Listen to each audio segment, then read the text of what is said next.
And even if you were to have like a prompt of 10 different things, right? Like say if you had one prompt of like, oh, like here's 10 different personality traits, here's 10 different superpowers, here's 10 different drawbacks. I like coming up with random list of powers and then just see what I come up with. Imagine rolling just those things every single time. It's always going to vary. The possibility of that happening is, again, like a 1 in 10 chance, but it's like, it shows that there's always something else cool right around the corner that we can come up with, because there's no end to the prompts. There's no end to what we can roll up. Now we're going to be officially rolling for superpowers. This is usually the make or break.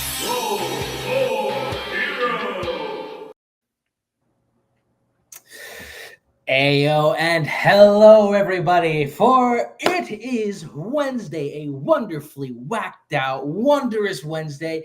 It is me, your weird Uncle Lee, and welcome everybody to Roll for Hero Season 2, baby. The segment of our shows in which we let the dice dictate what on God's green earth we are going to be drawing today. I am excited. Of course, it's me, your cracked out, weird, whacked out uncle. And with me today is my beautifully bald-headed, big-bearded co-star. You know him. You will love him. He is the biggest fish in the smallest of ponds in indie comic, Mr.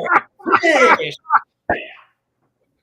Oh, man, that's a good one. I appreciate that. I was so focused trying to keep up with all the comments coming in all of a sudden.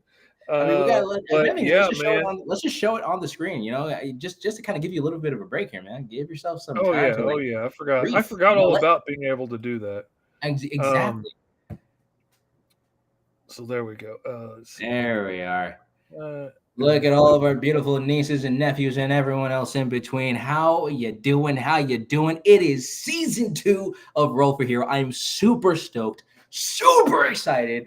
I love Wednesdays so much. He's not riled up at all. Yeah, for real. I'm just like, it's like Hulk raging over here, but like with adrenaline. Exactly. I'm just so hyped up. I cannot wait to see what the heck we're going to be creating. What has been happening? What has been going on, Mr. Fish? What has been going on your side of life? What's going on your side of the pond over here, man? Man, I have been packing the fool out of boxes. I had to build a box just to hold all the comics that I signed and bagged and boarded for the last Alice campaign. It was like over 2 feet thick of books that I signed and bagged and boarded, had ready to go. And I spent the weekend getting everything packed up and shipped out. I just got back this morning from dropping off the last of the international orders and some orders that ended up going through UPS because, strangely, for some reason, a couple of boxes, I had 2 boxes that were within like an inch of each other in size, weighed the exact same amount. One was $6 cheaper on UPS. One was $4 cheaper going through the post office. Right. That's just freaking weird. But, and in a couple of places overseas, like one to Singapore, was cheaper through UPS. So I had to go to 2 different places this time. But everything is shipped out. I got to get the files together for the digital backers. So that stuff should go out tonight. And I'm super excited to have that one done. I'm super excited for issue 4 is going to be coming in February. That's going to be launching in February. So now the GoMrFish.com link will take you to the pre-launch page for issue 4. So for all of our nieces and nephews out there in the comments, if you want to go check it out, GoMrFish.com, GoMrFish. And we'll take you right there to sign up for the pre-launch page. Come on, guys. I'm telling you. That's a mighty nice looking set of books right there. I got one to match it. Look at that. I get to flex this now. I got Alice House of Wonderland. What do you got? Oh, Amazing Fantasy 15 edition? That's pretty. It came out so nice too. Like it's a beautiful book. I like to kill TS when I read in the script and it said, person? Bro, that's insane. Like drawn in the original style of like Alice Lost in Wonderland, and I was like, boy, you don't know what you just wrote in that script. And then there's big awesome epic pages with Captain Hook and Alice and so much drama. TS is the king of a good double page spread. He's the king of a great page turn. Lots of excitement. Lots of people get killed. We get our first look at the Emerald City. It is so cool, man. There's so much action, adventure. It's sad. It's bloody. It's terrifying. There's wait, new monsters. No, wait, no, there's not. You got to buy it if you want to see more.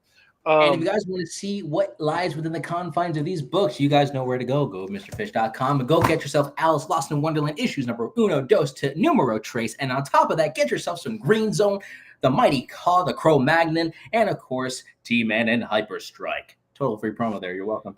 Anyways, outside of that, it has been a blast and a half. I'm so glad, first of all, to acquire these. And not only that, I mean, I may or may not be partaking in assisting Mr. Fish on doing some vocal adjacent works, particularly on one strange feline. But that's nice. He's a very interesting character. I think you'd be an awesome fit for in there.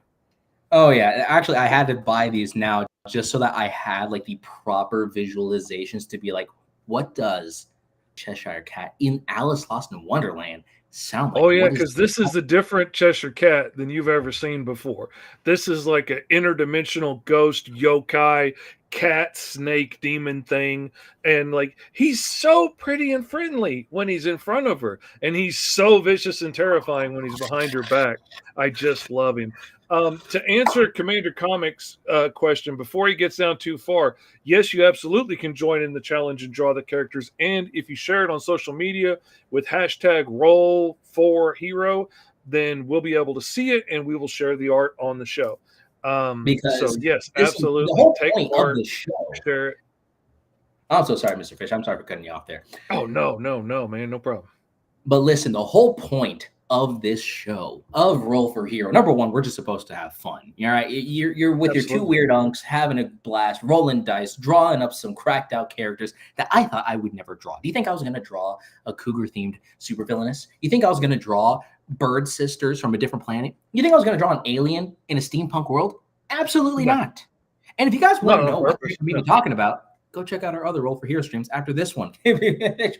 Anyways, so outside of that, I am going to just state that on my side of things, I think I'm officially not caught up, but I think like because I put my pages out on a scheduled limit with the Unbeatables, and I believe right now that the most current page of the Unbeatables is like up there. So now I'm like officially caught up. So now I have to now be like, I gotta start drawing up those pages. But then I'm also now in the works of, again, I'm breaking one of the 10 commandments of comic creation, of working on something else. But it's basically like my knockoff Spider-Man, not the actual ones based on my videos. It's actually a character by the name of Grub, who has Grub-based abilities and powers. But I'm kind of taking all the public domain, you know, like characters that I made thus far, and I'm going to see if I could try to put it into this. So something like that is in the works right now. I can't wait to see where this goes.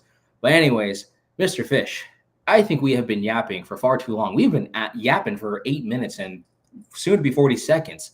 I believe it is time for us to begin what we need to begin. It is time for us to take the dice. So before we continue on, nieces, nephews, those in between, listen to me, your weird Uncle E. I need you to grab your dice, grab your writing utensil of any kind, and get a surface in which you can draw on and follow along the journey as we shall officially roll.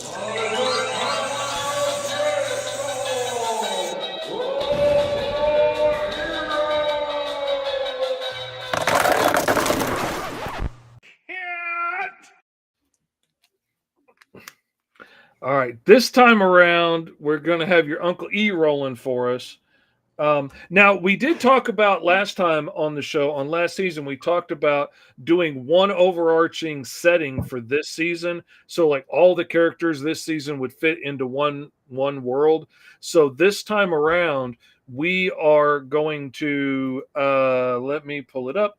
We are going to roll for a setting, and me and Uncle E are both going to roll for a setting. Feel free to roll for your own setting for your character this time. But we're both going to roll for a setting, and then we're going to let you guys sound off in the comments, and you guys are going to pick what all of our characters are going to fit in for the next 12 episodes. Well, counting this episode. So for the next 12 episodes of this season, They're all going to fit into one of these worlds. So you guys get to pick this time. It could be steampunk, like Dragon Gaming's saying, or it could be, who knows? I don't know. There's probably something on there that we haven't done. We haven't done oceanic yet, so that would be a new one. Very like piratey naval captain based, maybe even creating sea creatures beyond one's comprehension. So here's also, before we continue, in terms of dice, make sure you can grab yourself some classic tabletop RPG, or not RPG, just classic tabletop dice. Just two of these, run of the mill dice, just because I know that most people tend to have these kind of dice on hand. So make sure to snag yourself some of those. But not only that, so here are the setting, choices that we have, and that will dictate this entire season of Roll for a Hero. We have cyberpunk, which in my opinion, we've developed a lot more characters for than we can ever imagine. We have steampunk, which is equal to cyberpunk in our situation.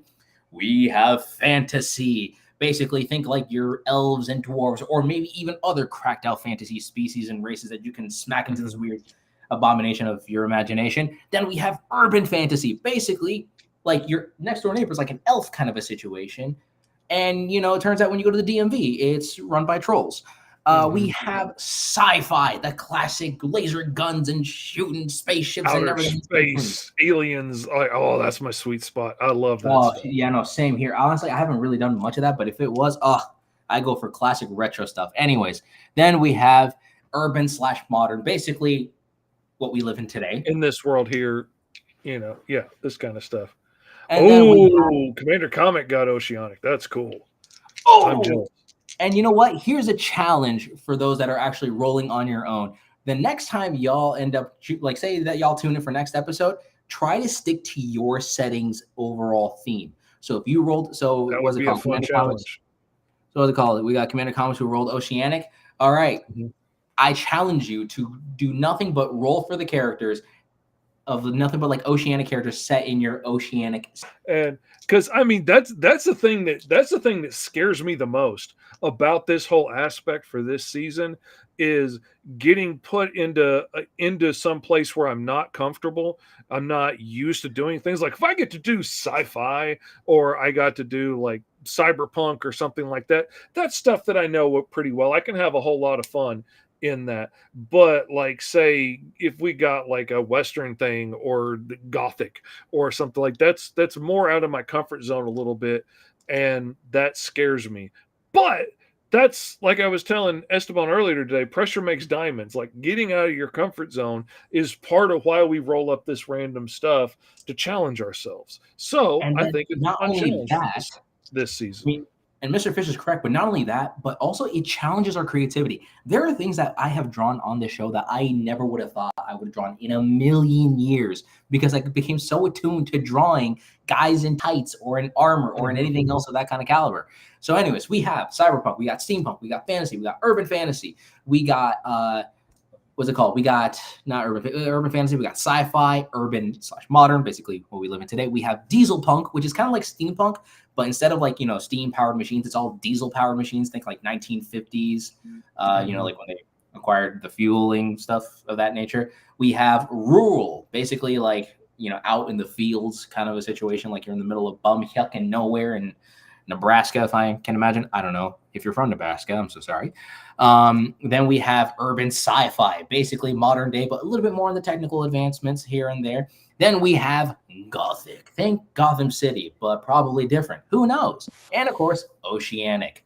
Basically like islands and oceans, pirates, sea monsters, something of that kind of caliber. Again, the whole point is that these lists are supposed to be very, very generic so y'all can just indulge in your wildest fantasies and try to create something within the confines of these settings. So Mr. Fish, you roll first and you choose and you roll up your first setting. And I will be rolling with, by the way, a brand new dice tower that I have built of, nothing but Lego, given how I was like, I got to treat myself for season 2. All righty, everybody. We begin the first roll of the show. All right, hold on. Off my dice tower. I gotta do a bit of that action here. I gotta fix this dice tower. It keeps getting stuck there. I got 8, which is diesel punk, which would be fun. Okay, I could dive into like retro sci-fi-ish type of stuff. That can work. That can work. On. Let me show off my little thingamathings over here. I just want to show off my dice tower. Look at that beaut right there. Look at that baby there. And I rolled a not 7. I rolled a 6. Which is sci-fi, which is another one of my favorites. So, alrighty, everybody. Now we have y'all to dictate what we do next. Yeah. So which one is it going to be? Is it going to be sci-fi or is it going to be diesel punk? Yeah, the video games idea is a fun idea. Like we've talked about eventually doing like settings like what if the characters were fit into a particular movie franchise or cartoon franchise or a video game franchise. R.S. Shepard votes sci-fi. Jordan votes sci-fi. We got 2 sci-fi. Wonder what Katie's going to come in with. Diesel says Deadpool. Throw in a wrench in the works. Or a spanner, depending on what side of the pond you're on. Exactly. All right. We got 2-1. We got 2-1. Oh, 2 for 2. We've got an even split. It's a tie. Benjamin coming in with diesel punk. Oh, we got sci-fi and we got diesel punk. This is interesting. Commander Comic 3 for 2 on diesel punk. 3 for 2 on diesel punk. It looks like we've got a new lead coming in here with diesel punk. Commander Comic, you are risking it all here. By the way, I saw your very first comment. How dare you have a girlfriend and then just, decide to start watching our show? Where are your priorities, man? Putting a girlfriend over the show. Come on now, Commander Comic. For real. Anyways, congrats though. Anyways, but we got diesel punk. So we got, so was it like 2 sci-fi? We got 3 diesel punk. And then we got another sci-fi to an extent, and it looks like we're a little bit more. We're even Steven right now. Oh, even Steven. Oh, come on, Katie Rooston. Where are you at? You need to drop a comment. Let us know what you say. Oh, this is interesting. Oh, we got another sci-fi. Okay. We got 2 sci-fis.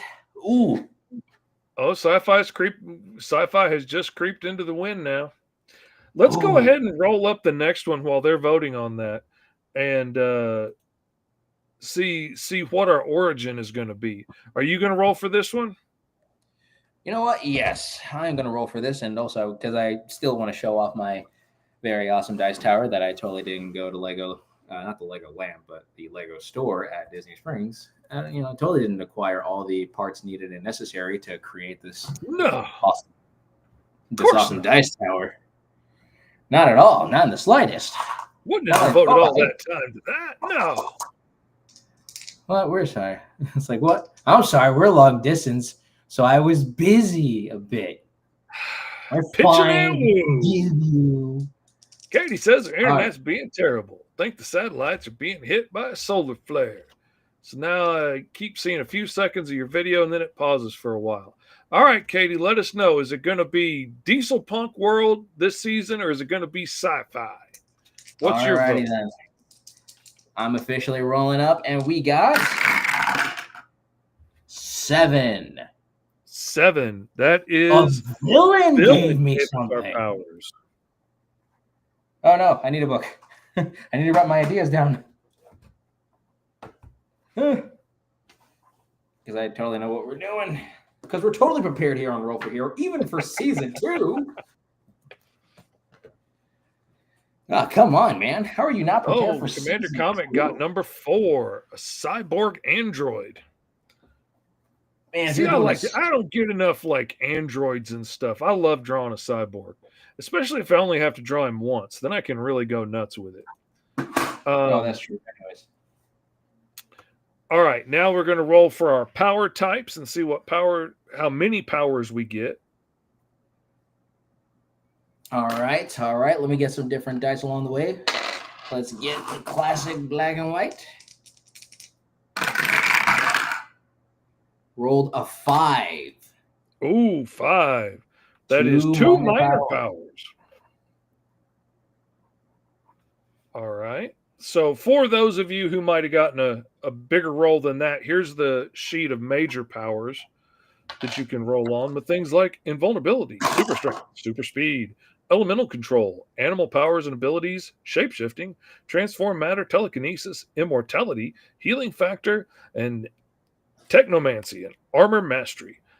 And of course, these are just starting places. You can go any direction you want with those. Like elemental control doesn't have to be all of the elements. It could be one particular one, like ice for Iceman, or something like that. Super strength could be like having low level super strength, like say Captain America, or it could be the Incredible Hulk. It could be whatever you want to do with that. It's just giving you a starting place to jump off with for your creativity. Oh, Deadpool coming in with 3 major powers. He's coming Ooh, in. look at that. We got ourselves a macho hero over here. Now, I can't tell if he's doing it in a diesel punk or in a sci-fi setting. He's going to be which coming in all reminds me, Goku. actually, Mr. Fish, based off of the amount of votes here, what do you think was the more winning factor here, sci-fi or diesel punk? Last check, it was sci-fi. Let me go back and look in the comments themselves to be scroll all the way down. Let's see. Ooh, 1, 2, 3.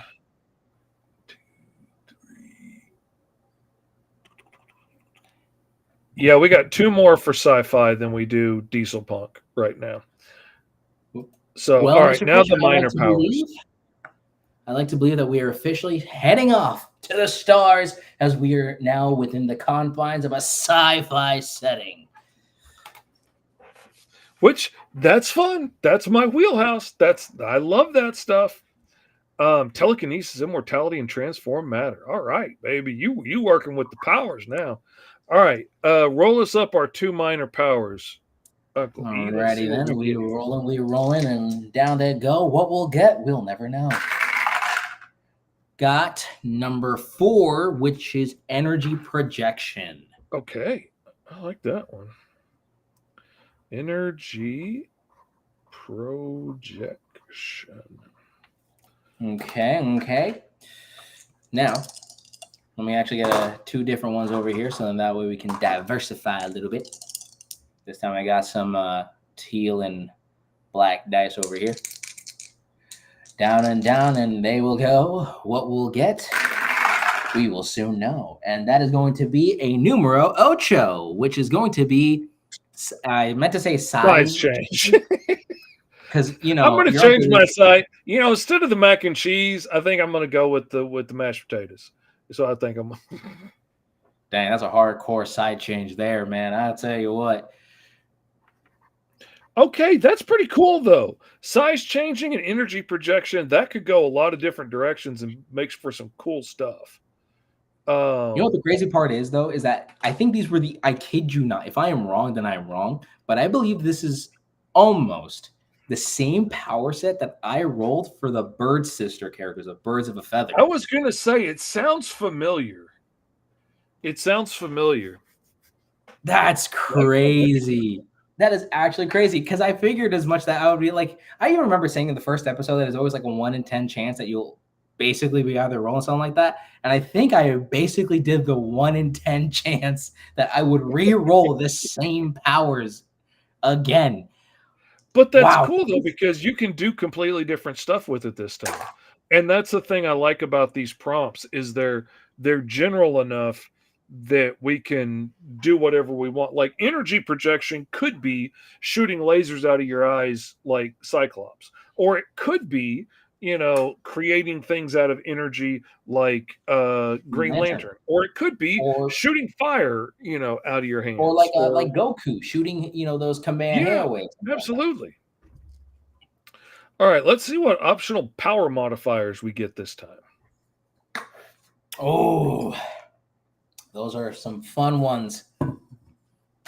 Alrighty then, we got powers that come from a suit. We got powers coming from an artifact, powers that come from a large external device, little control of our powers, weakness to a particular item, powers only activate by an oath, a charm, etc. Powers have limits, powers only work at night/daytime, powers activate by a specific food, Powers come from a ghost, symbiote, familiar, etc. Limited powers. The more Limited it's used, the power. faster. The more that is used, the faster it burns out. All right. Alrighty then. It's the final roll until further notice. Now, this is optional. And that is going to be 2 number 3s, because that is going to be a number 6, which is a weakness to an item. Okay, so we've got a weakness to some item, like the color yellow for Green Lantern or Kryptonite for Superman. I almost said Santa Claus. His next door Curse name. you, the children won't have toys because you got me with Kryptonite, Luther. A 6 for you, which is exactly the same that we got. My hero has little control of their powers. Ooh, that is some risky stuff. I love that one. That one's always fun. I love that one. Because especially like if you ever know how to write it correctly. Oh my god, if you know how to write that scene correctly, that is going to be one of the most dramatic aspects of your character, and also like it will have one of the most impactful moments within like your character's story arc and whatnot. And of course, we have the motivation, the reason as to why your character does what they do. And like, for instance, Batman's motivation is the fact that his parents got shot and he doesn't want anyone else's parents getting shot. And he wants to make sure that the city of Gotham is safe. Is he doing a good job? That's debatable. Superman just wants to do good. Spider-Man just wants to make sure that nobody else loses their Uncle Ben. So on, so forth. You get the gist of how it goes. And we got a numero 7, which is Adventure Seeker. Okay. I rolled up the same character again. Only difference being is that my optional modifier was that my powers work more like in the daytime or whatever. Yeah, and we were like the last of an ancient race that got our powers from that instead of being a supervillain gave us powers. So it's got difference, but again, you can make so many different things out of that. So, all right, there we go. That gives us. Alrighty, everybody. So now we have officially rolled up our characters, and now it is time for us to officially draw our characters. This is usually the part where we have to try to keep up with the entertainment because we're going to be honing in and focusing on drawing people, characters, thingamathings, everything else in between. Am I using this entire live facade to compensate for the fact that I'm going to be just silent majority of the time? Who knows? You be silent. I doubt that very much. I'm Hispanic. We can't. It's in the blood. Alrighty. What do we got? Weakness to wood, like the Golden Age Green Lantern. Ooh, that's I don't know. That's tough, man. Try fighting off an entire Viking army that had a wooden castle. He'd be down like no tomorrow. This is not an Apple Pencil. This is an actual pencil, and I need to use my Apple one because that's what works with my iPad.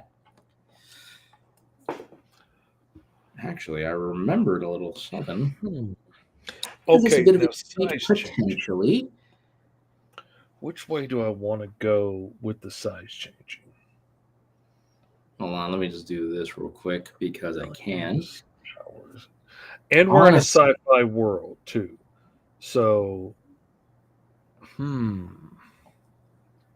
It's literally looking me right in the face.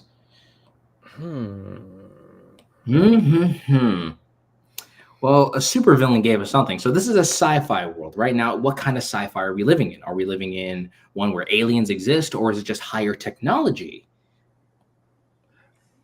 I'm thinking like full-on space adventure kind of sci-fi is what's in my mind when I'm that's the direction I'm kind of leaning towards right now.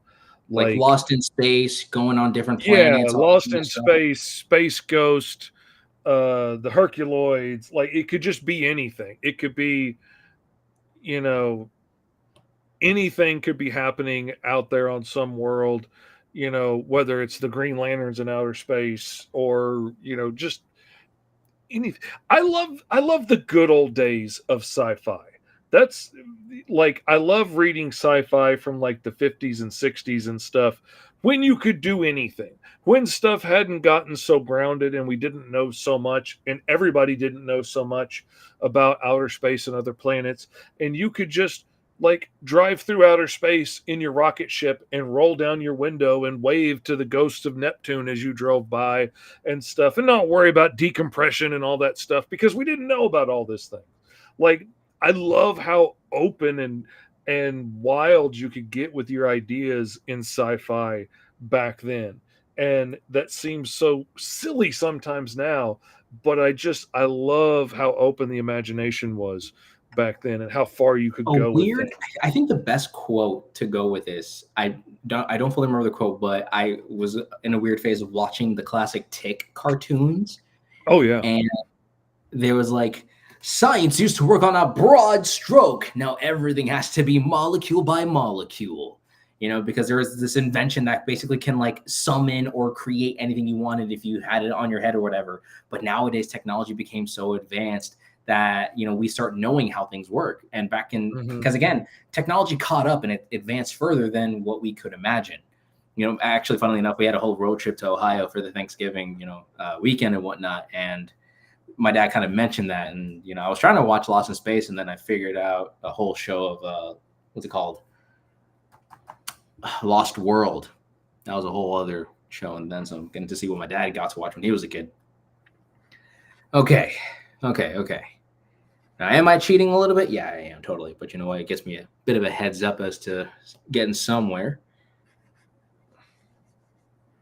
Get me somewhere here. Okay, so sci-fi, right? So a super villain. Now, where would this be set then? Well, this is your whole thing. You got to do your thing. I got to do my thing. Yeah. Let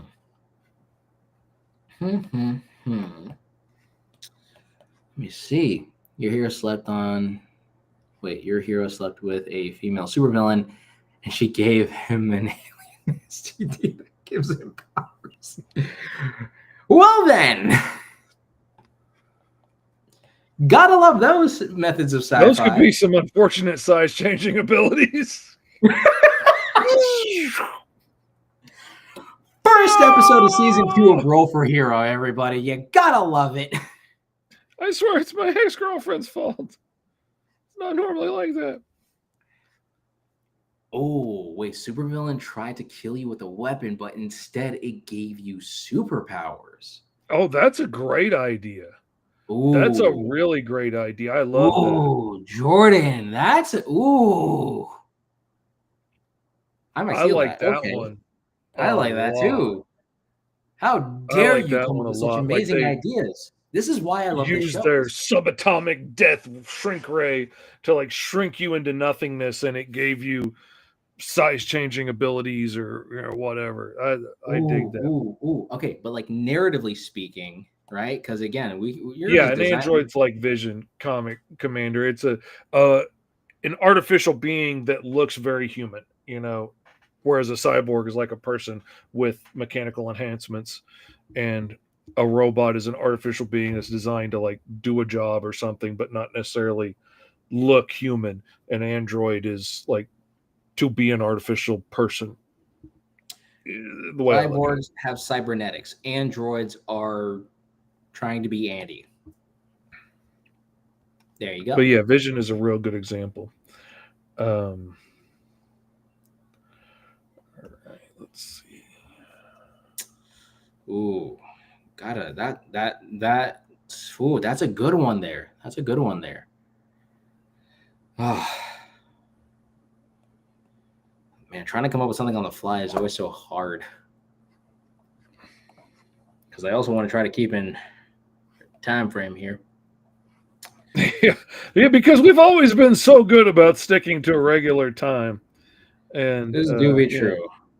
Not going like 3.5 hours sometimes. And listen, the shortest episode I think we've ever done for Roll for Hero, I think, has only been at best less than 2 hours. It was like 1 hour and 57 minutes or whatever. That's the shortest we've ever done Roll for Hero. And I remember thinking when I was talking to my wife about it, before we started, and she's like, "Well, how long is it going to go?" And I was like, "Oh, I don't think it's going to go more than an hour, probably. I mean, maybe an hour and a half from time to time." And we always 2 hours at least. 3 if we start getting yappish. Yeah. My son was like, "Hey, you got a show tonight?" And I was like, "Well, I got my show this afternoon, which may well go to 5 o'clock." But other than that, Man, we gotta get Bear in here at some point. He would be awesome to have on the oh show. yeah, But that's if we he got to wants get to. Bear back on sometime. My only real concern is he's moved back into the house now, and I'm worried about our internet being able to handle both of us streaming and showing our laptops and stuff at the same time.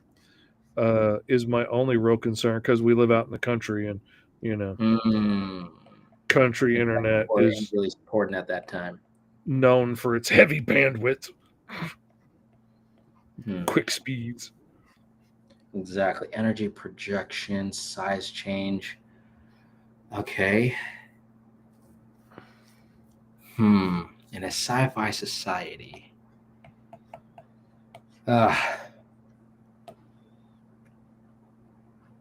I'm really trying to figure out how this would even look. So lost right now. We pushing old Uncle E out of his comfort zone.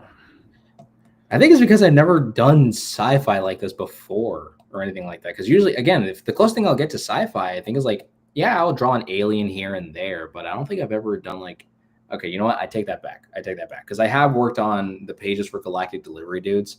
So I have worked on those, but that's like wacky postmodern sci-fi. So not really like a, man, I'm really trying to think. Which, I mean, it can be whatever you want it to be. I mean, we haven't created the whole world yet. We're in the process of doing it now. So it could be so I mean, like the Jetsons is sci-fi. It's This is silly, true. but it's sci-fi. And like I said, at the same time, things like Space Ghost and stuff are sci-fi, even though they're very superhero-y and funny and and goofy. Um, uh, there's so many versions of what constitutes sci-fi. Like I have a story that I really want to work on, and I was honestly going to start on before I had a long talk with TS, and he was like, "Well, what's the story you really want to be telling more than anything? Just tell that one." I was like, "Well, that would be Alice Lost in Wonderland, which you can sign up for the pre-launch page now. Go mrfish.com for issue 4." But he, he talked me into focusing on one thing, but I was fixing to start on Space Ape, which is, like an interstellar space ghost like type of character. It's a big sentient green gorilla in a mask flying in a fancy like 50s looking rocket ship through outer space, and has like this giant sexy single-celled organism as his female mechanic, and has this like multi-armed death machine as his sidekick that is a former like Murderbot 5000 that he reprogrammed to be, his heroing assistant. So his responses are always things like, kill them and slay them in front of the eyes of their children. But, he can't actually hurt anybody and is very frustrated by that fact. So hence why he would even have to say all those things to compensate. It's like, yeah, it's like, what do you want? The souls of the innocent. A bagel. No, 2 bagels. And for those that got the reference, thank you. Okay. Sci-fi. a superhero music galactic DJ. Yeah, see, there you go. I was also going to say, speaking of Alice Lost in Wonderland too, because I don't know if I've ever mentioned it to you. And I probably have in like a conversation, on or off the show. But my little sister, my first little sister, she actually wrote and acted in a school play she did in, I think it was middle school. Oh, And yeah? I think it was called Finding Alice in the Land of Oz. So they took the Alice in Wonderland, they took the Wizard of Oz, and then they tried combining it and did this whole little like musical show of whatever it was, which was really interesting. I've yet to. I should probably ask her like the more detailed aspects of that, just so I get like better intel on how she did it. But yeah, that was very interesting. I was like, oh, that's actually kind of interesting. So it turns out my little sister got to touch the public domain stuff before I ever could. Am I jealous? Potentially. It's family tradition. At this point, I wouldn't be shocked if it is. Okay, I feel like I'm getting somewhere to where I want to be. All right. Got a basic form here now. And I'm thinking, personally, I haven't seen Predator's Badland, Rodrigo. I'd like to see it, but I won't get to see it probably until it comes out on streaming because I'm working too much all the time to be able to stop and go watch movies. I did get to go see Wicked for Good because the whole family wanted to go see that when everybody was down for Thanksgiving. And so I got to go see that. But that's probably the only movie I'll get to go out and see for till next year, probably. Interesting. I think that could work. I'm trying to go for that. I'm trying to go for that retro space kind of vibe with this character. That's kind of the direction I'm leaning, and I'm thinking, if, like we were saying with the supervillain, like hitting you with a ray or something, I really like that idea. So I'm thinking something like, for mine, I'm thinking like Space Corps, like Space Cop Cadet or something, out on a mission somewhere and stumbled across a mad scientist working on his, cosmic shrinking death ray or whatever, and got hit by it and given superpowers. So I'm thinking along that line of like, what would somebody like that be wearing as they're zooming through outer space and to save the day and whatnot. Okay, because I'm thinking over like right as she's getting hit with this thing. That's what I'm envisioning. Oh, okay. Kind of remember I had this idea, and I think it could work with this character. Had this idea called Jupiter Jack. Very like the name was very 60s sounding. It's like, oh, look out, it's Jupiter Jack. He was like this roguish, like think Star-Lord from the MCU kind of a thing, where he's like a gunslinger from the West, but it's from the western sector of the galaxy or something like that. But this guy has size change. Right? Maybe my character in particular gets shot by a beam that was supposed to expand or do something different, or something along the lines of like, this is my expansion ray, or my like the ray that's supposed to blow something up or whatever.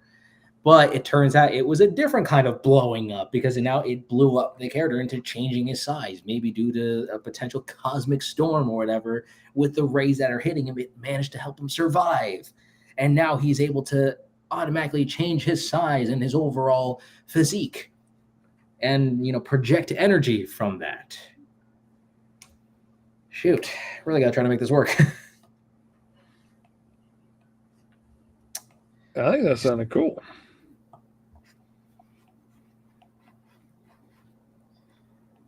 Kind of want to design him if he was one of those classic pulp styled sci-fi adventurers.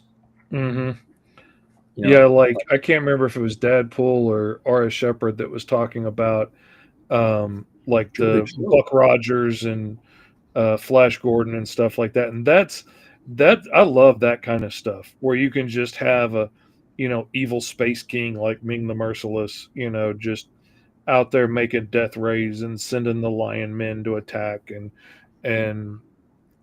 just anything could happen. And you could have just a human football player out there in outer space flying rocket ships and saving the day, and you know Adam Strange just like being a dude that gets teleported to another planet, and then all of a sudden he's got rocket packs and he's this, you know, super dude flying around, saving the day, going on adventures, wooing the alien princess chicken.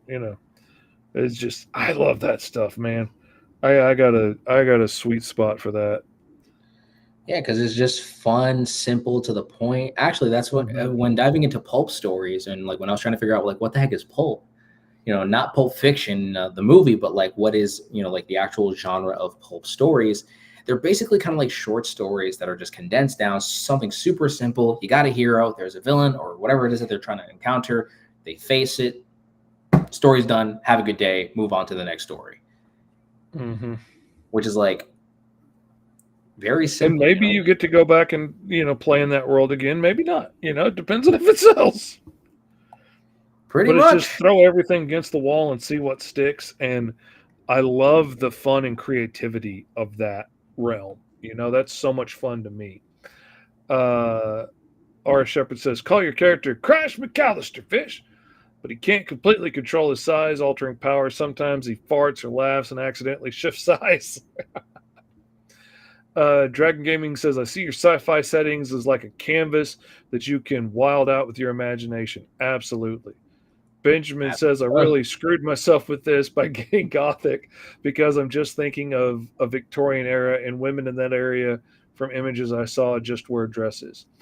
But they weren't Actually, very complex dresses. that is true. So, But think of Gothic in a different way. Think about Gotham from Batman. It's a very yeah, I Gothic mean, there's city. the whole like gothic aesthetic that's not necessarily just in the 1800s, but like has that dark, creepy, overbuilt, feel, you know, the big old architecture, and like, The gargoyles. yeah, I mean, it could have that kind of vibe without necessarily being a period piece, or you know much like I always think about, like technically Star Trek is a military drama, the first one. Like it's a military ship with military crew and captains and lower ranks and stuff going out on this mission.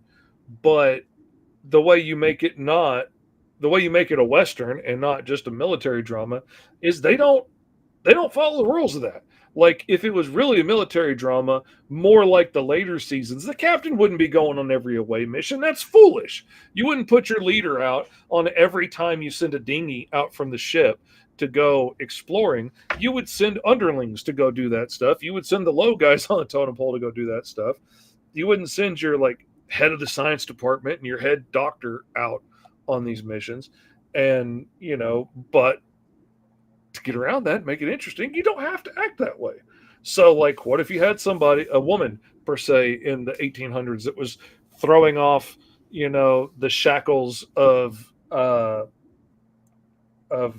the oppressive, male overlords, and wore pants and a smart jacket, and studied science and went on adventures, and you could do Read the whatever. slaves. Yeah, you could literally. I mean, she could be a pirate and go around the world. A Gothic pirate. Absolutely. Whole new aesthetic there. Sometimes it doesn't just have to be a setting, because I will say sometimes our settings could also just be a different type of like, I guess a thematic style overall. Like we're doing sci-fi, which could also dive into the realms of say like the classic pulp era 60s ray gun shooting kind of heroes, that happen to go on the planet Jupiter or whatever.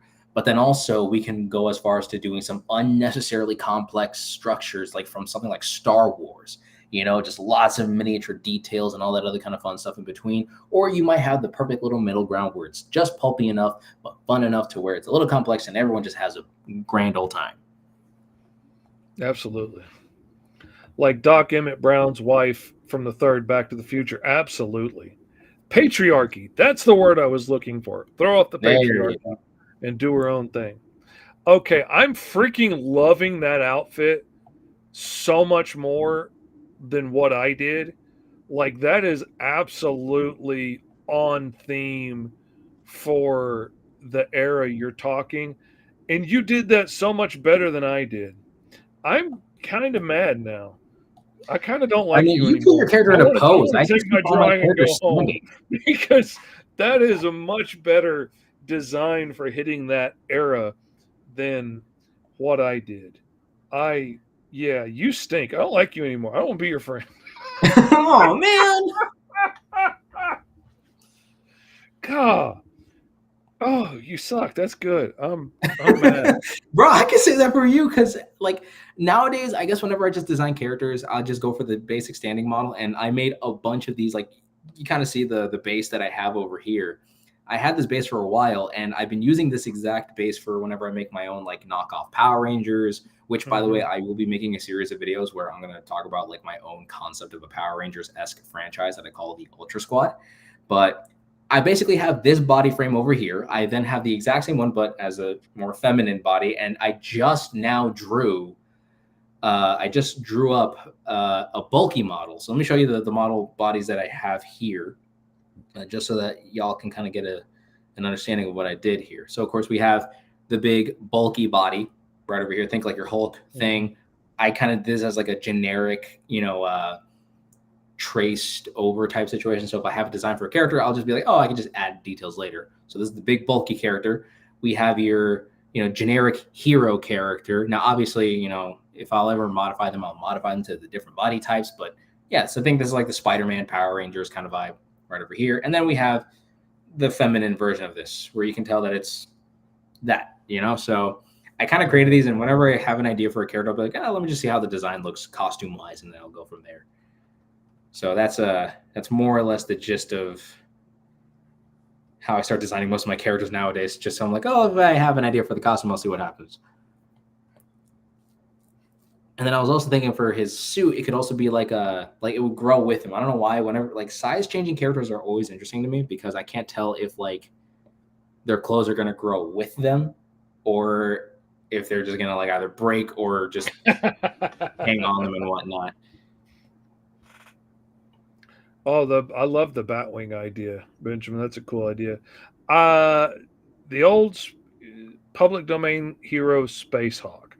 I think so. I think I know who you're talking about. I mean, there are a lot of public domain characters, so I might be mixing some of them up.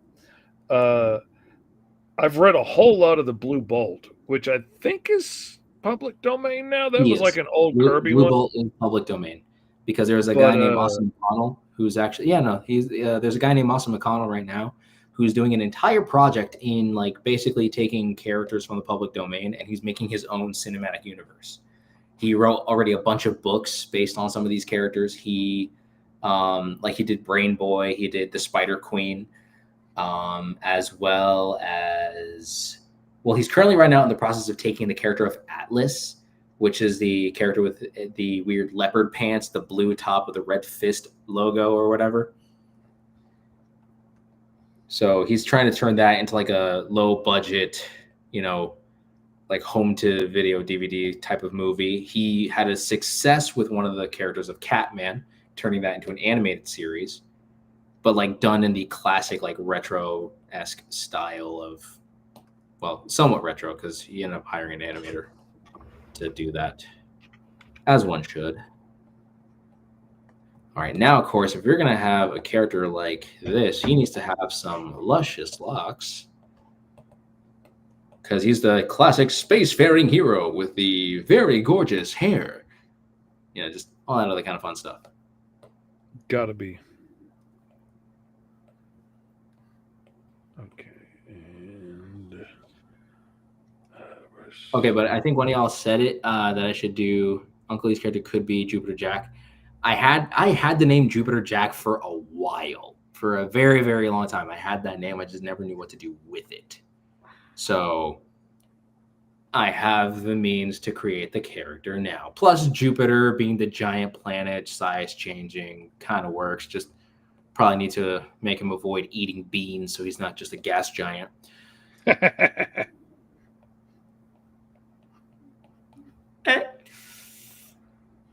Super Zeros. Yep, that's right. He's doing that. That's what it's called, the Super Zeros project. Okay, now of course he needs to have them. He needs to look the part. He needs to have that chiseled edge. That's not what I meant to do. There we go.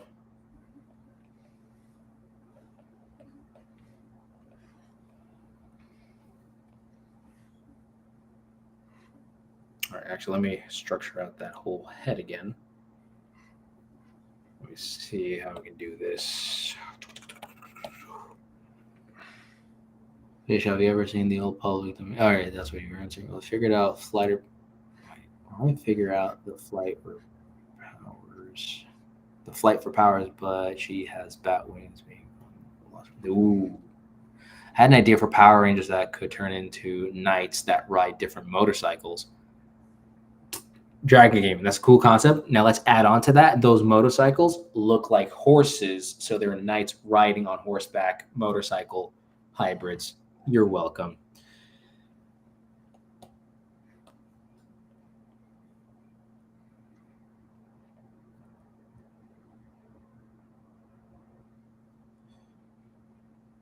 Ooh, and now this is the silent part. Now we got to try to keep things up and on the go. All right, so I'm going to keep that headpiece, but I have to take that off because I need to figure out the facial structure of people.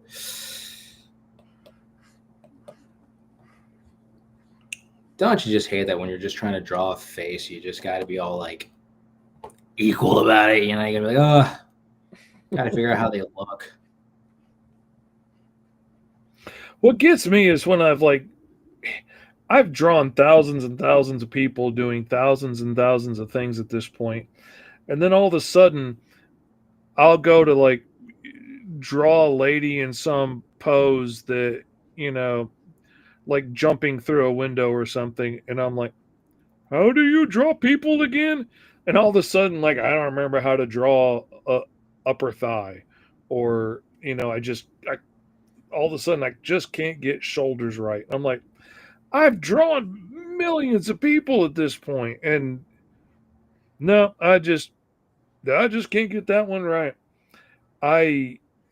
One of my favorite things I ever purchased that I thought was kind of silly at the time was those little, you know, like really well defined little Japanese plastic Yes, the bottles. little like action figure looking things. Yeah. And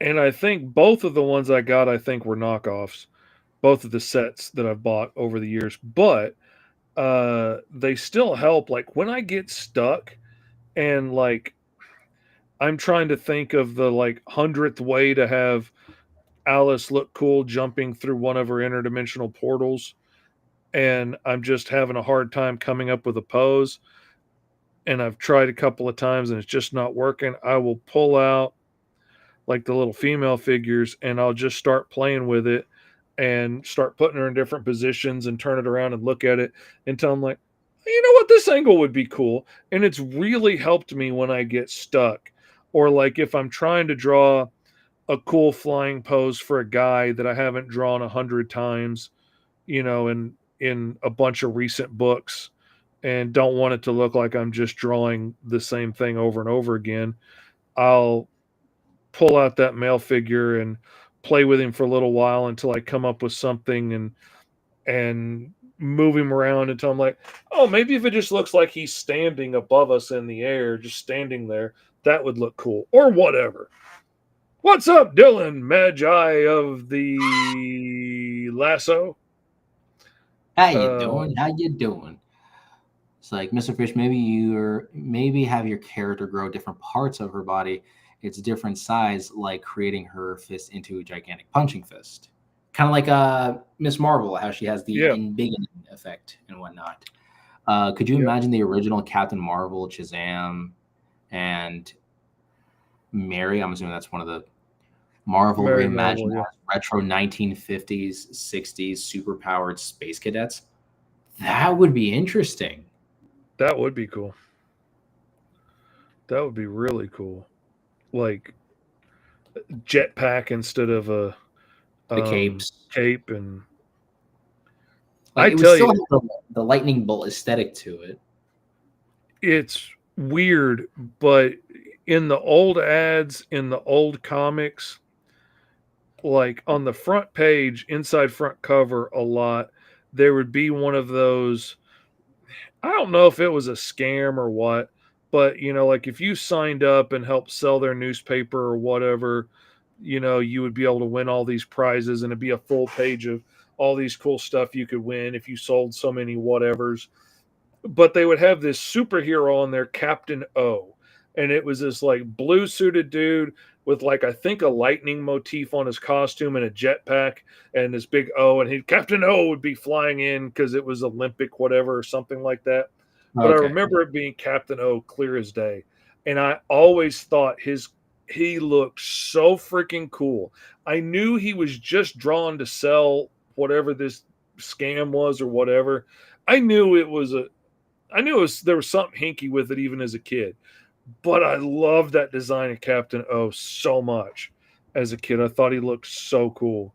And and it's largely because of the retro sci-fi vibe of, him having a big jetpack on, and I think he may have had a ray gun or something too. Um, Captain Tootsie is public domain.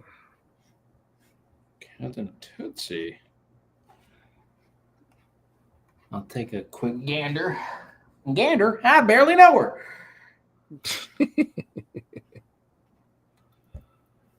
All right, Captain Tootsie.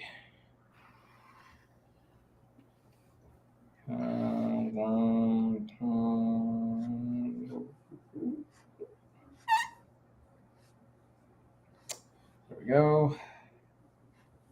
Just a dude wearing a red t-shirt with the letter T on it. Oh, just look What at that. more do you need to strike fear into the hearts of villains everywhere? And was T is the unique. scariest letter of the alphabet. Exactly, right next to X or Q or O. Okay. I think I kind of got something here. It's like my goal was that I want to kind of draw that classic, spacefaring macho man. Mm-hmm. But then I don't know if I did, because I think I just drew like a teenage hero instead. Hey, ain't nothing wrong with that. Maybe this is like Jupiter Jack in his younger days,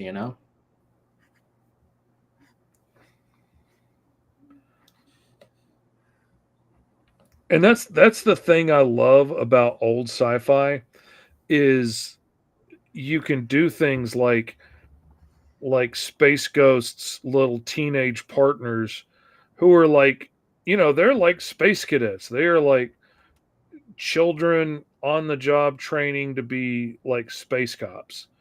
And that is such a weird concept, but sure, why not? Yeah, I will. My kid wants to join up for the Junior Space Rangers and fly through outer space with some, strange adult superpowered space cop and take on giant monsters and bug-faced alien mad scientists. Okay, honey, if that's what you want to do, it sounds like a great career. I mean, who's going to let their kid go off and do it? It's freaking nuts. But I love just how wild stuff could be. And God. And I feel like we've lost that sense of, like, honestly, we have lost that sense of whimsy and wonder in our sci-fi, which, like, I kind of wish it was. I wish I experienced such things as that. Like, yes, I can go watch the Hanna-Barbera cartoons. I could watch Space Ghost. I could go and do all those things. There's nothing stopping me from doing it. But it's like getting that authentic reaction to genuinely watching something like that would be amazing. Getting to see like the intrepid of like, What will happen next time? Will Space Ghost ever get out of this situation? Kind of like, the Adam was Batman. Mhm. There's always something cheesy or whatever always being said in those episodes. And I'm just like, man, kind of wish we had That that hook today. But that no, makes you everything has want to to be so come back. dark and gritty and serious. Like, don't get me wrong, I like my fair share of a nice dramatic storytelling, but it's Oh like yeah. sometimes I just want to watch some fun things, And I mean, I thoroughly enjoy, gritty, grounded sci-fi that's a look at, what would the future really be like, if we could live forever in, uploading our consciousness, or whatever the story is taking a look at, whatever concept, how ethical is, AI servants, and when does that become slavery all over again? And yeah, that stuff's fun to take a look at. And some people write really interesting, engaging stories in there. But also, sometimes it's just fun to, have an evil, bug-eyed alien mad scientist who's running around outer space trying to start a giant space zoo. And, we need to go beat him up and set all the monsters free, because turns out the monsters ain't bad after all. They just Oh, scary. wait, hold on a second here.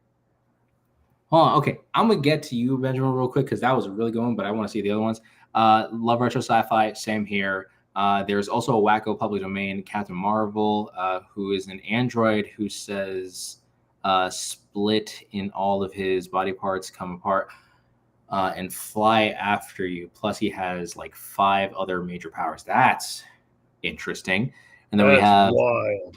we have Destin Blue 123 saying hello. How you doing? How you doing? Welcome to the show. And then we have Benjamin Millennial 8050 saying, so would this character made by me be in the same world as Radiant Knight? Remember when it was like it was my second character, and we both got to show off like the character with the personality of like eating something and whatnot.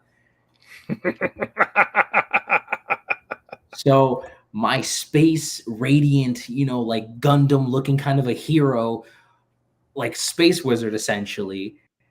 Oh, that's not a bad idea. Again, that could be like a I have a second character for this science fiction universe. Maybe Mr. Fish, you happen to have this might be our second character in this sci-fi universe.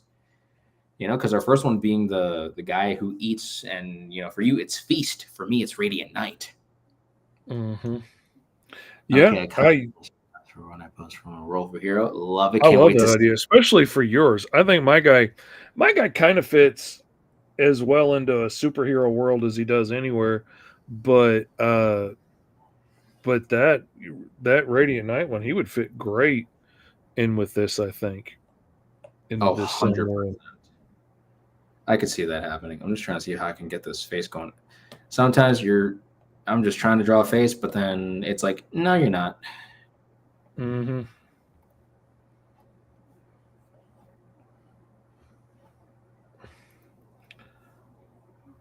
I tell you, it's fun. It's weird how repetitive so much of my job is now. Like, I'm literally drawing a lot of the same things just over and over again. I mean, there's only so many ways to draw a hand or a fist, and there's only so many ways to draw a head. And that image that they show sometimes when you're learning anatomy, where it's got like the skull, and there's like 3 different planes of it, one looking straight at you and one looking up and down, and then it shows it from all those angles as it's turning from one side to the other, and you see it like full profile this way, straight on, and then like a bunch in between as it's looking profile the other direction, and then there's one looking up and then one looking down on it. I literally thought about doing that with Alice, and like just making a whole bunch of versions of her head, just the block of her head, like where her hairline is, where her ears are, her eyes, her mouth, her freckles, from all those angles, so that I could just plop in one of those heads when I'm penciling. I would still ink it and like draw it new and put expression and stuff on it. But like, just to cut down the time, because I'm drawing this stuff so many times over and over again, I'll be like, okay, her head looking down from this angle on the spectrum, and Mm. drop that in place. That would be kind of nice to have a shortcut like that. But I came across a TikTok video one time of an artist that was working on her first web comic, and when I first saw it, it absolutely appalled me. And the more I thought about it, the more I went from it's brilliant to it's a crime, back and forth again. Mm. But for her OC for her book, she drew a whole bunch of high resolution images of her OC's face from every direction and every expression she thought she would need. And when it's time to do her book, she just selects out one of those heads, plunks it in place, boom, she's done.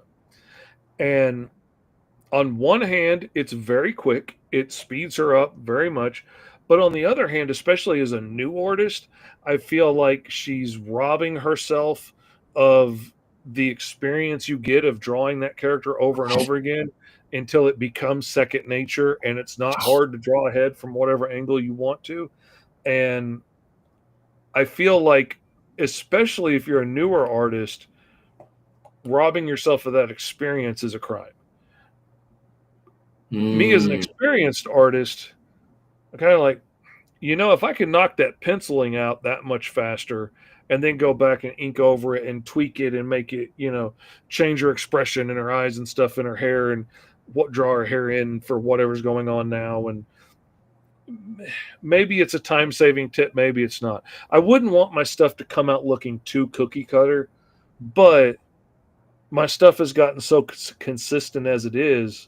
It's almost a little cookie cutter because she looks so much the same from the way I draw her. So I don't know. I'm torn on it. I feel many ways about it. This is interesting. If this was 30 years ago, I would probably jump on it as an easy cheat and I would be robbing myself of the experience. But I don't know. Now I'm not sure. R.S. Shepherd, Uncle Lee, what if your character Jupiter Jack is actually a protector of monsters and goes around the universe freeing monsters who are locked up and put away, even if they're not evil? That's a cool idea. I like that. Ooh, love that. And of course, That's he's seeking adventure, so it's more like he has the a high. sci-fi, space-bound, eco-terrorist, animal rights activist type person. I love that idea. I think that's a really cool idea. Maybe this could be the interesting part. Maybe he was raised by a not so human looking alien race. Maybe they were more beast in comparison or something along the lines of that. And maybe in his overall situation, he knew that other people look different, but what separated, say, I don't know. I'm thinking aloud here. But the idea would be, I like that idea. Like maybe there would be that proper motive, maybe that he was kind of like Tarzan style, raised by a strange group of individuals or some strange like alien race. But the thing is, they're no different than loving and caring, kinds of people. And of course, maybe there is an entire, fleet and armada that wants to take them down and, be like, oh, they don't look like us, very xenophobic. I think that's how the word's used. Forgive me because I don't. They have to be monsters. They, look how scary they look. They look different than us. And, they're big and walk around on 6 legs. And, clearly they're not thinking beings as we are. Should be put in a zoo and studied. I can only imagine if, like, seafaring Great Britain could have gone to the stars and experienced other races. I can only imagine how many like sentient races would have ended up in zoos and stuff. Like, God, could you imagine if we went back and found out that like giraffes and zebras and elephants and stuff all had like written language and oral passed down histories and traditions and things, and we just brought them here and stuck them in cages and look how big it is, mama. Oh my God.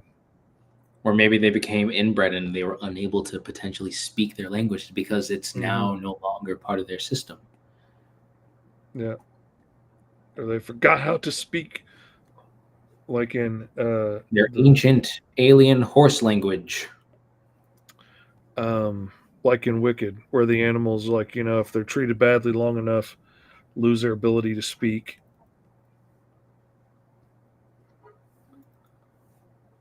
Which I didn't realize until I started. I didn't really think about it until I started doing research. Once I started adding all the public domain stuff into Alice. my Alice Lost in Wonderland story, which didn't originally have that stuff in it. And I never thought about it. I know the lion speaks, but it never occurred to me that he's an animal that can speak like Toto, and Toto doesn't speak in the movie, but in the books, he does. He eventually learns how to speak after being in Oz long enough. And I didn't know that. That's interesting stuff. There's so much more fascinating lore to that world than we're exposed to on the surface with just the movie. And the movie takes its own liberties and goes in its own directions. And like, for instance, there's actually silver shoes, not ruby ones, because that's MGM. They were like, yeah, no, we're doing the ruby thing. It didn't film well. Like, they just didn't look as good on camera. And so, silver slippers are out and ruby are in, because boy, that ruby popped on God, what do they call the color process back then? I can't remember. Wouldn't know. It's been a minute.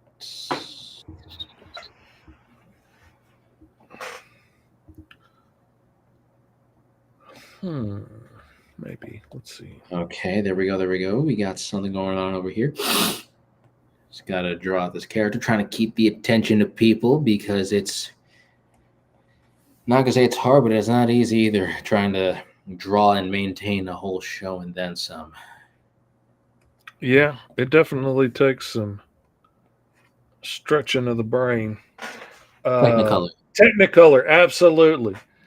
Dylan Magi of the Lasso comes in with the answer. That is a long thing to read in one line. Yeah, absolutely. Maybe Uncle E's character is like the space Aquaman from Monsters. That's a cool idea. Ooh, for like some that specific. Is a cool idea. That is actually like raised by space monsters, he learned to speak their language and learn their ways. It's amazing. Like, the old Tarzan books are really interesting, but also like really problematic when you look at them from today's lens. And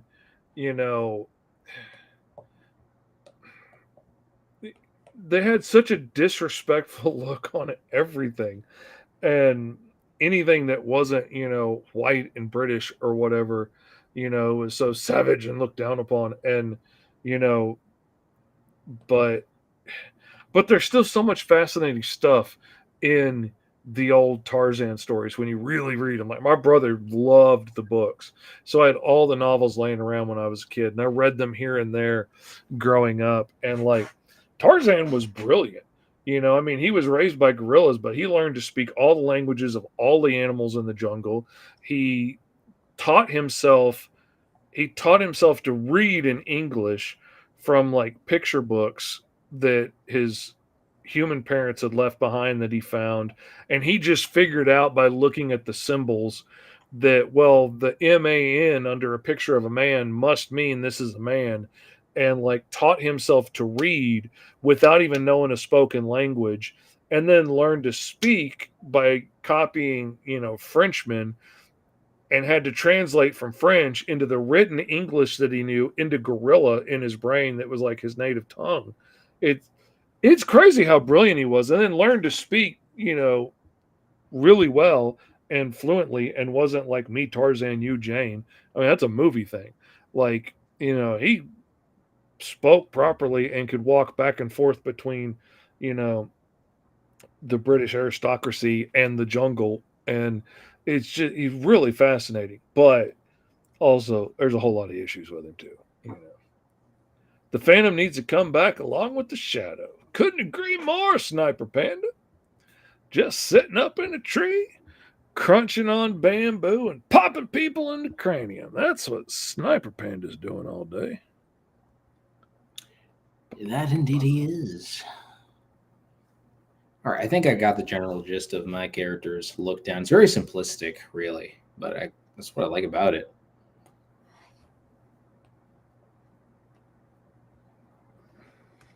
Yeah, mine's pretty simple too, but that's kind of what I was going with, because I'm thinking like this is right when she got zapped with a shrink ray to try and kill her, and I'm going with she already naturally had energy powers that let her shoot like energy rays, and then comes across this evil scientist in outer space that tries to destroy her with a shrink ray, and her energy powers allow her to survive the process, and now she can shrink and grow, and her energy powers get focused and concentrated more depending on her size.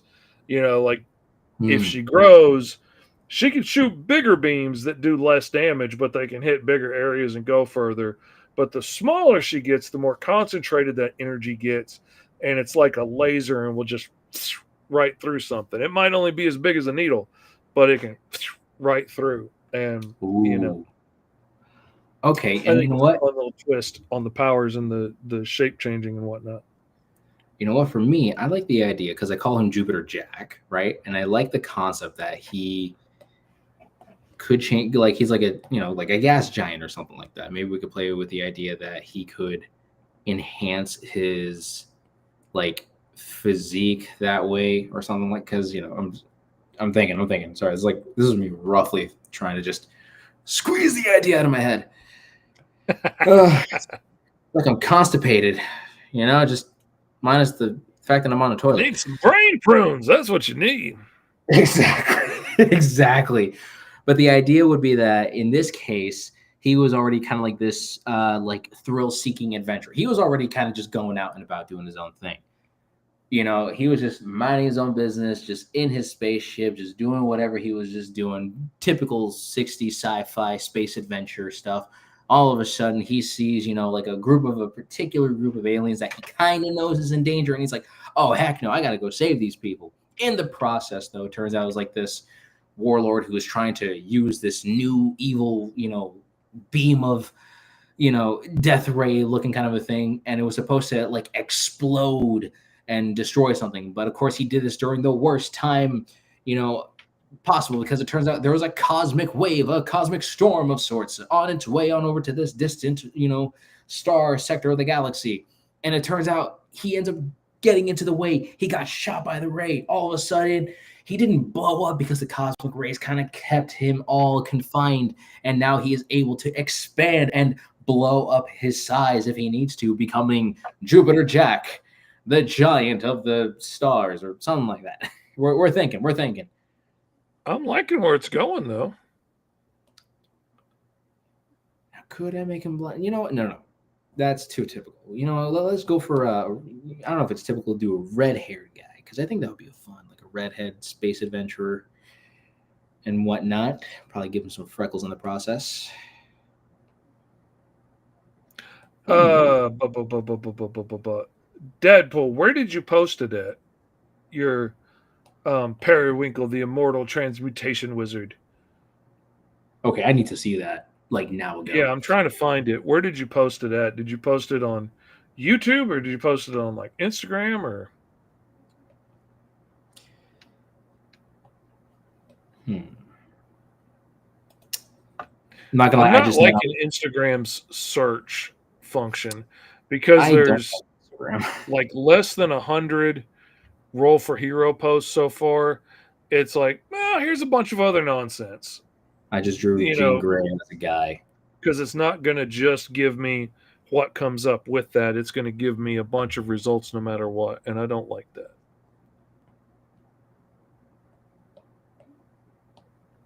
Instagram. Okay. Instagram.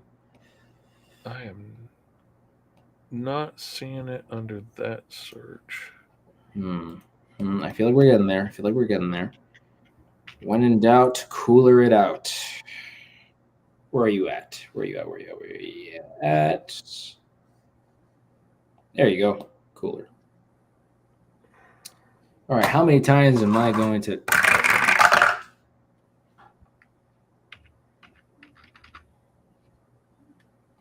We'll see. See if I'll stick with this color palette. See how this works.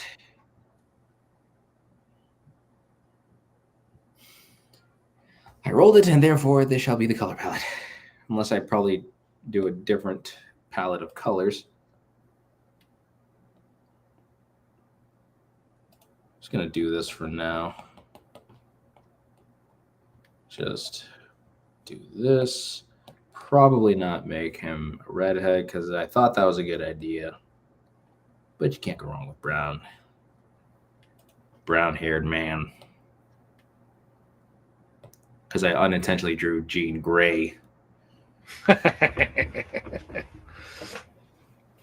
See, I'm thinking I'm so far I'm sticking with the idea that she's like a cadet at the time. I'm thinking she would grow and get a more unique costume, but I kind of like the idea of her starting out as like a space cadet in training, and she has these energy projection powers that made her somebody they wanted to adopt into the star cadets or whatever it's called. And then on this mission she gets zapped and gets strange new powers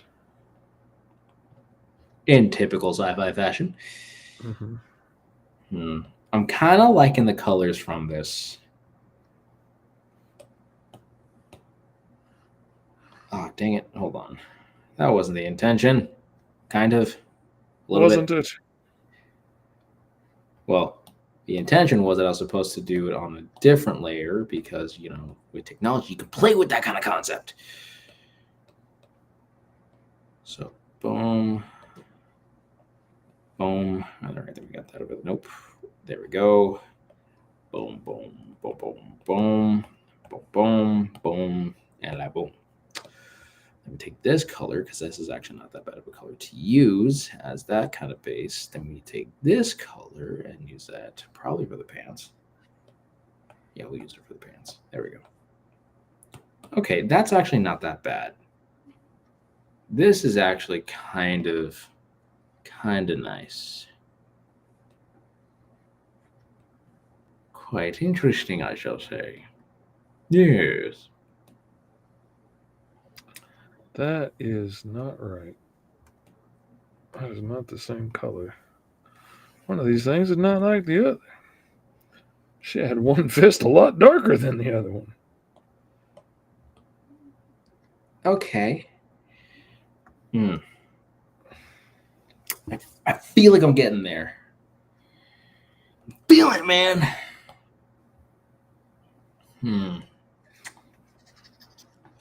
What a feeling.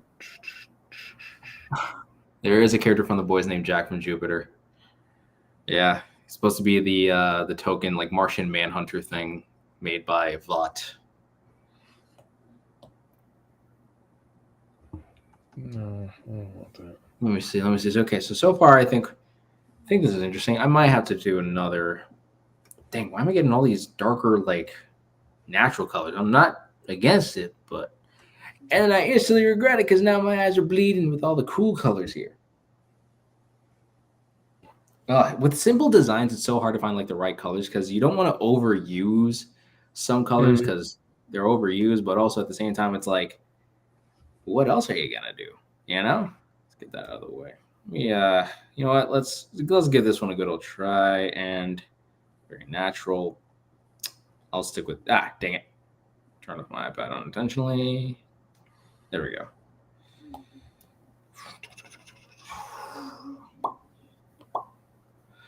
All right, let's see. What do we want to do?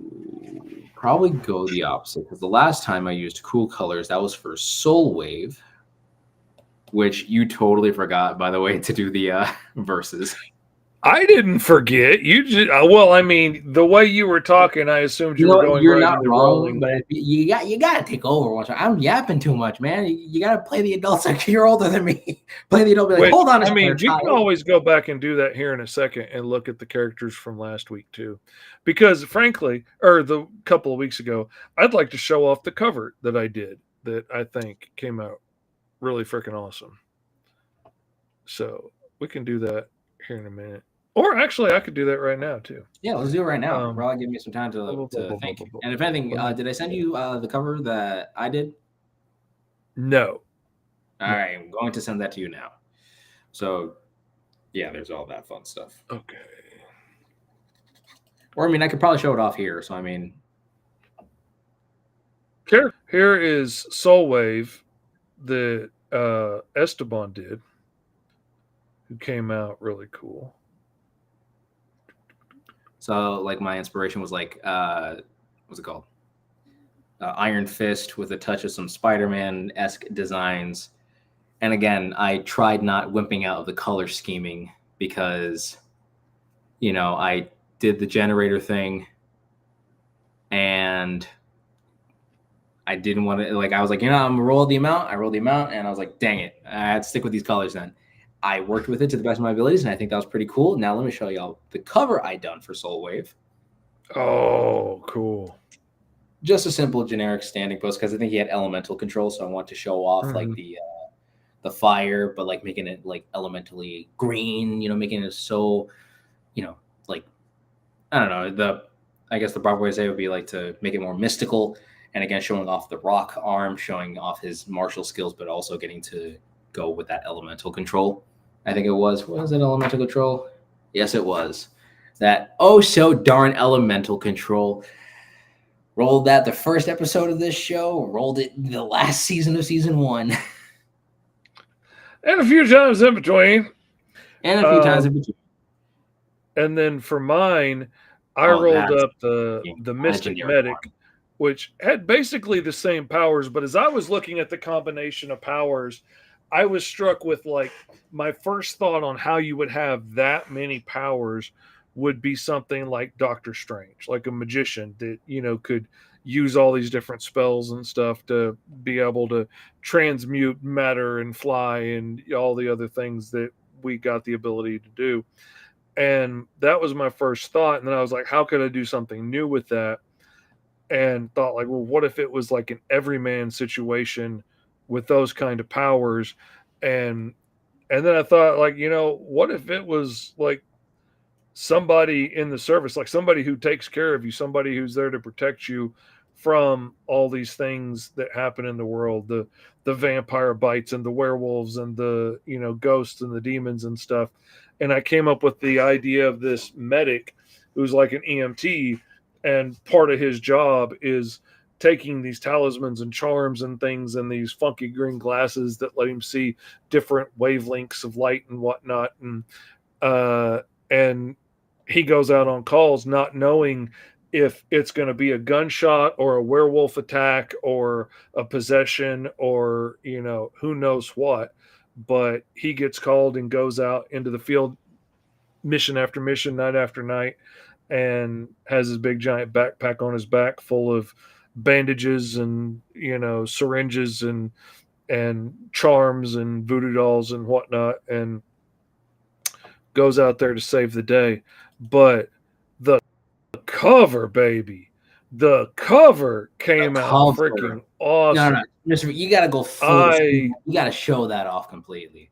Soul Wave was just. I love this cover. Hold on a second. Yeah, you gotta show that one off. Imagine doing roll for hero and move him over here.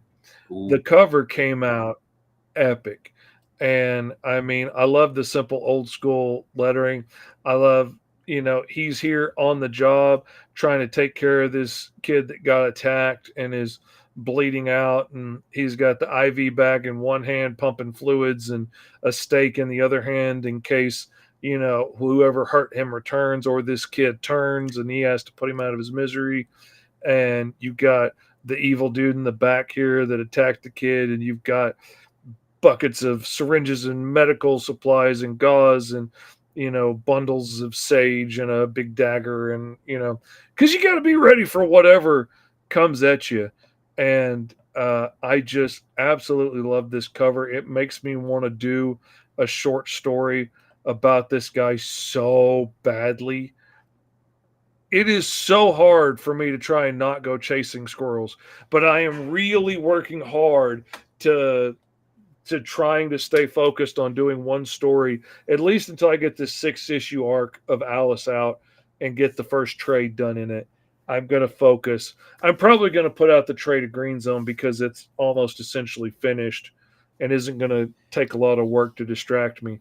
But I'm ready to get those trades out and have them on the table at cons. So I want to get there, but maybe after that, maybe we need to throw in a one-shot Mystic Medic and a couple other books and a couple other ideas we've rolled up. Maybe by then we'll have a whole bunch of sci-fi ideas we could put into one story. Yeah, I mean, I think I have a really good title for it too. I call it it was an idea. It's like a Star Wars kind of a title-esque thing. I call it Beyond the Stars.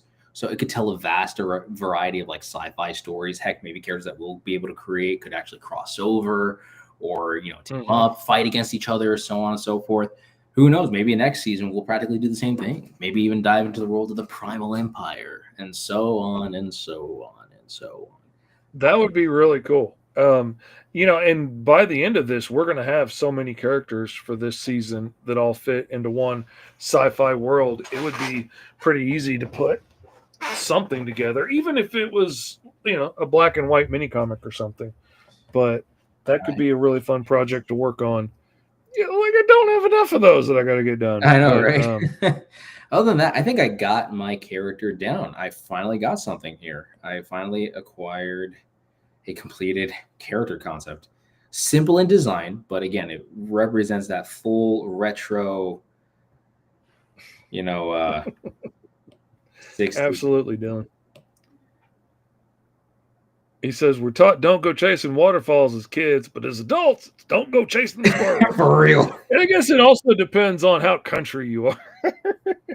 Because, that's, for me, it's always chasing squirrels or chasing rabbits, one or the other. That's what me and my wife use all the time.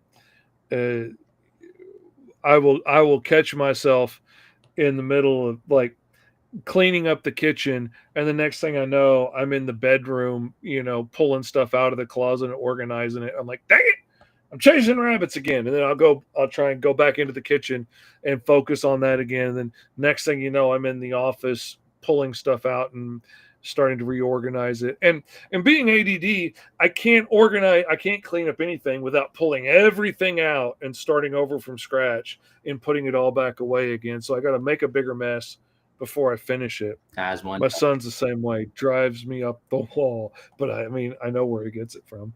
He got it from me. I got it from watching you. All right.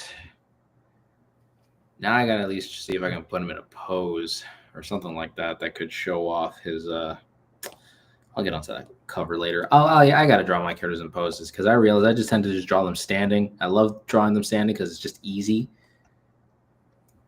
But I got to show off their powers, man. Yep. Just got to show off how those powers look. There we go. Get rid of. Well, actually, don't. I will keep these because I'll never know if I'll ever need those again. There we go. There we go. What do you think your character's name would be there, Mr. Fish? I'm not sure yet. I've been trying to think about that. Let's see. Let's see. How could I draw this?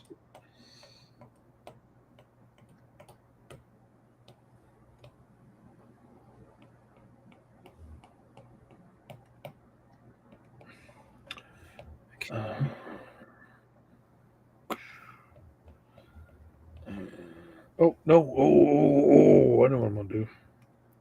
What are you gonna do there? What are you gonna do there?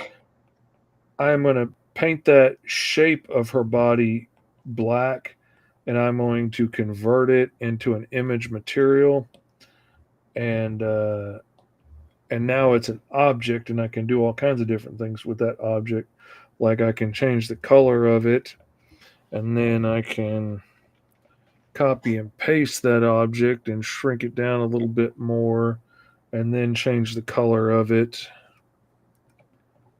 and then copy and paste and shrink it down a little more and change the color of it, and there we go, and get that kind of Oh, that shrinking vibe off of her. Oh, that's awesome.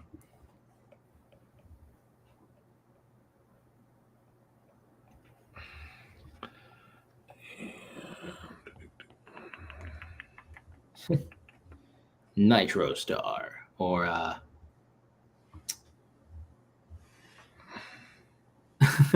microwave.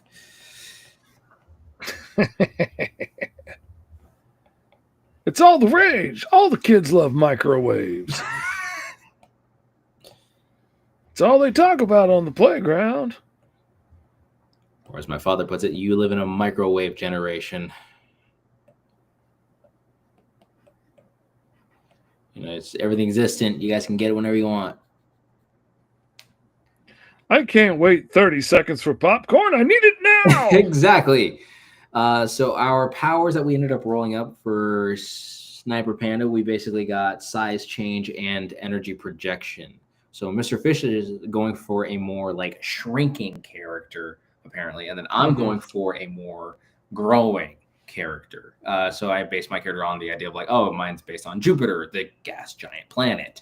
And then, Mr. Fish over here decided to go for the microscopic. So we'll see, I guess how that plays into the naming of your character, but there's all that fun stuff. Yeah, I don't know. What are y'all thinking for names? I mean, I'm thinking my first thought is she probably had a name when she got started as like a cadet hero, but that may not be the name that she would have stayed with forever, Or maybe it's I'm like a not name sure. that she ended up obtaining through some people, depending on what she ended up doing. Like maybe she ended up going on a mission, saved a bunch of people's lives, and because of that, they ended up dubbing or like giving her a name because they don't know who she really was. Mm-hmm. Like, thanks, Star Girl, and I wonder if that would work. Let's see what happens if we take all those. I'm kind of mad now that I'm like drawing him in a pose. I feel like I could have just done like an alien. I could have done Ultraman, but done differently. Ultraman from Tokusatsu, the giant alien fighting rubber suited monsters and stuff like that. Also sci-fi. Also sci-fi.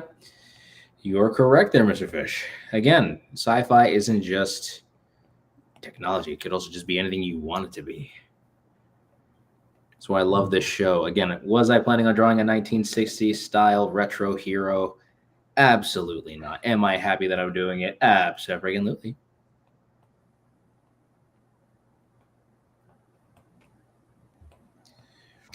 Okay, let's see what happens now if I make that instead. Quirks are smaller than atoms, so Quark Star sounds cool to me, says Dadpool.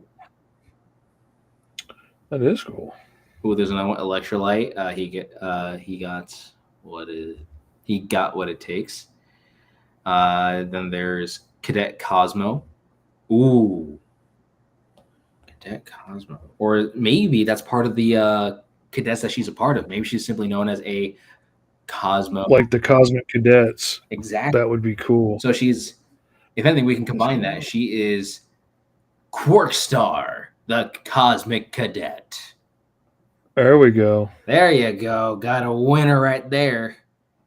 Now give Mr. Fish his chicken dinner. He deserves it.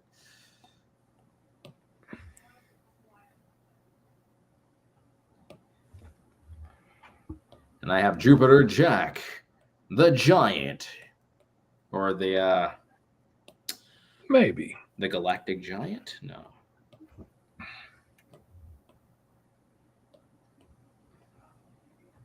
Then probably gotta show off like maybe other little things over here. Electrolyte. It's got what plants need. Isn't that from that one movie? It is. Because I never saw it. It are indeed. It are indeed. That's not the right color. Okay, so I got it. I think I just unintentionally drew the cover.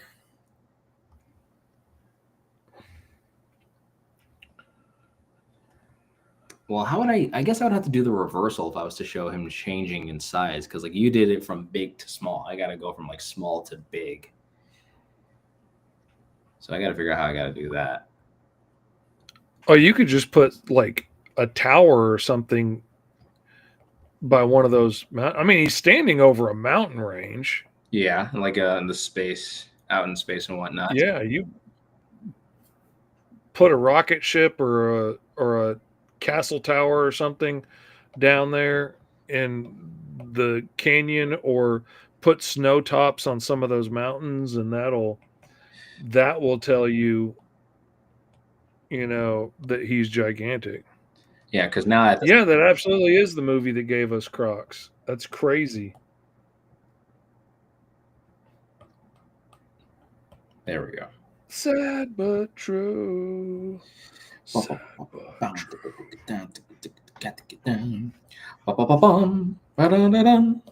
For he is Jupiter Jack. Doing all the things that a Jupiter can do. With the power of the He's big, he's gaseous. Jupiter Jack in the quest for the 6 rings. There we go. And on the quest of the 6 rings of power. There we go. I'm sold. Oh, tell me that wouldn't hit so hard as a cartoon back then. Follow Jupiter Jack as he goes on adventures, and he gets that annoying pet sidekick that we either love or hate to death. Gee, Jupiter Jack, what do we do now? No worries there. I know what we can do. It looks like I have to grow out a new situation here. Oh my, I hate the comic relief characters so much. Like, Orko is my absolute least favorite. I really, really have beef with Orko, but Old School Snarf from the Thundercats is also one of my absolute least favorites, because who the heck walks around saying their own name all the time when they can talk in full English? If all you can say is Pikachu and people just call you that because that's all you can say, all right, I will accept that. I don't like it, but I'll accept it. But for me to walk around and talk like this, fish, just sounds stupid, fish. I mean, that's just dumb. And I have Tourette's, okay? I have vocal tics. I will say stupid stuff at times. I will tag on at the end of things that doesn't need to be there. But thank God I don't walk around fish at the end of every freaking sentence. Oh, I don't. The only Snarf I ever liked was the one that couldn't talk in the newer remake. I could put up with him. And going back and rewatching the Thundercats as an adult, which was interesting because I've tried going back to rewatch He-Man, can't do it. It is I loved it so much as a kid. It is absolutely unwatchable for me now. It is so bad as an adult to try and sit through. I can't take it. Some of the later remakes, absolutely love them, but the original one is just so pandering and dumb. But going back, and I watched the whole Thundercat series without a problem. Joe the Galactic Giant. That's not bad. Ooh, Oh, Jupiter Jack, the Galactic Giant. there is something there, man. There is something there. I like the Jupiter jetpack idea, or that's cool too. But a galactic giant, like that sounds like the galactic giant is the tagline that comes after his name. It's like Jupiter That's Jack, the Galactic Giant. yeah, or the galactic Goliath. That would be Ooh. good too. Oh That's no, you stumbled onto the right version right there. You the Galactic twisted the Goliath. tongue, got you there, Oh, son. That's what she said. imagine drawing Jupiter Jack next to Radiant Knight. Oh my lord, that would be a crazy time.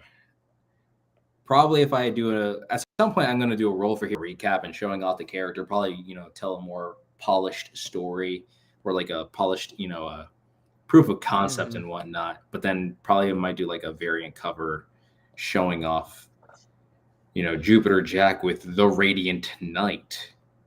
So this is, and to think, we're now doing this entire thing where we're just going to develop nothing but a whole sci-fi season.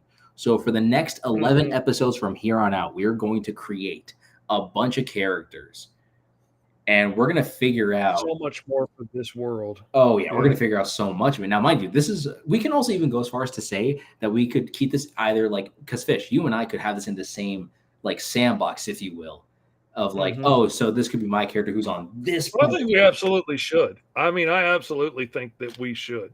It should be in the same genre, like the same universe, so these guys can cross over and interact and fight some of the same villains, and we can create bad guys that are in this world that create the cosmic chaos that gave them these powers,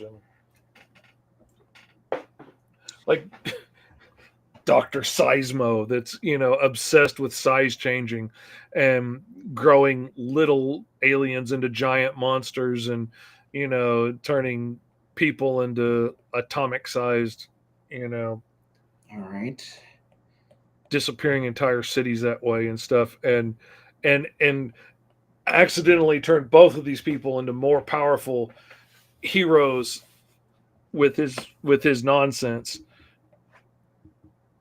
A Civil War clash scene of All Your Heroes season 1. That would be cool. Speaking of, actually, if you don't mind, I am going to enlarge I will enlarge my whole situation here if I can. I will enlarge my hole, he said. That's the part that's getting clipped out and put on TikTok. How dare you? My hole. How Roll dare for you? hero. All right, hold on. Just because this is actually a pretty fun cover. But outside of that, though, I actually wanted to show. That's going to be an epic cover. Oh, 100%. By far, it's probably going to be the best cover next to the American Eagle cover. But speaking of season 1 characters that roll for hero, this is exactly what I kind of got going on right over here. What you're currently looking at right now is all of season 1 of every character that I've at least drawn from Roll for Hero, ranging from the first character that I've drawn, which is Psy Beast, which is actually the lady in the blue cybernetic outfit with that strange, claw mark on her chest, to the most recent character being Soul Wave, right dead center, being the last character of it all. So this is a culmination of all the characters that we have created thus far in season 1. Would you guys ever want a poster of this? Let me know, because I mean, this would be a lot of fun to have, in my opinion. But again, it's like if you know, then you know, kind of a thing. Mm-hmm. All right, let's actually get back to our regularly scheduled program of keeping ourselves in our things here. Perfect. Love it. We're here for it. But yeah, honestly, I think this might be okay. You know what? Top 3 covers that I really, really like so far from this entire Roll for Hero series is American Eagle, Birds of a Feather, which is one of my favorite. Oh yeah, ones. that one came out really good too. And if I do this correctly, Jupiter Jack, the Galactic Goliath. Oh, that goes so hard. Mm-hmm. That goes so hard. Especially because I always That's want good. especially because I want to nail this part out here, which is the name of it. Because I had this idea of giving this like little title. So the J is also supposed to be like the loop, like the little ring around the Jupiter. And then like Mm-hmm. that other loop shooting outward is supposed to be the other beginning part of, Jack. Oh, so I finally get to test that out. We'll see how that works out. But yeah, I've had so guys, like, what did y'all come up with? I want to know what y'all did. Again, use the hashtag roll for hero. That's going to be hashtag ROLL, the number 4 and HERO. Use that to show us your awesome, fantastic creations on all forms of social media. So that way we can snag it up and we'll have like a fun show it all here type of things. Anyways, one of my D&D characters is a creepy druid cleric with low charisma that says her name instead of saying I or me because of religious stuff. And she's the healer of the group. Been having a blast, lol. That's actually pretty interesting, especially like you can even go as far as to say like because God of the Christian, the Bible, he has several names, but he's obviously Yahweh is like the more logical name. But then there's also the great I am. So like imagine back then in the Bible days, people couldn't say I am or like I in a weird way because that's still referring to God in a way. So like imagine like that's an interesting take right there. That I will admit. Did y'all find mine on YT? I'm looking right now. I'm not. It's not coming up in my search, but I'm gonna look you up individually. We will find out soon enough on Roll for Hero. Man, I gotta find out how I can get that as like a cool echoed out thing. All right, come on, think. Where you at? Nope, that's Power Ranger art. Okay, here we go. Oh, Let me pull not it what I up meant to here. do there. Pull it up. Periwinkle, Transmutation Wizard, Roll for Hero. Love it. Let's make it big. Let's big in here. In Big Aiden. No, not Jupiter Jack. We don't care about him. Periwinkle. There we Ooh. go. I'm digging it. Well, put me out of construction site That's and give good me a stuff. shovel because I'm digging it here. Yeah. That came out really cool, man. Good job. Keep improving, man. Hey, who knows? If you follow the challenge like we're gonna be doing for the next 11 episodes, I can't wait to see what other kind of characters you like pair up with Periwinkle, or you get to show off, like, is Periwinkle going to be the villain? Are they going to be the hero? Are they going to be, somewhat like a side character to, the potential main character you're going to draw for later down the road? I can't wait to see what you guys come up with. I can't wait to see what else you got going on here, Dadpool. And to think, if you guys want to show off your awesome stuff, please use the hashtag. The whole point of this show is so that y'all can be just as creative and have just as much of a blast putting together these awesome, ideas, these art pieces, and coming up with characters of your own. Who knows? For all we know, we'll be gushing on about the franchise you'll be making, and it just turns out you were just watching a live stream of two weird uncles just drawing their funny ideas. Just coming up with silly size changing space cadets, and you came up with a really cool idea that went on to make you millions. And you thanked us in your Oscar speech. I'd like to thank Uncle E of Ultra Comics and Mr. Fish of Go Mr. Fish for, had they not done Roll for Hero, I wouldn't have rolled up this character that would make me millions. So to those strange uncles on the internet, thank you so kindly. And we'll be there just clapping along, crying, just seeing our nieces, nephews, and those in between just succeeding in every way possible.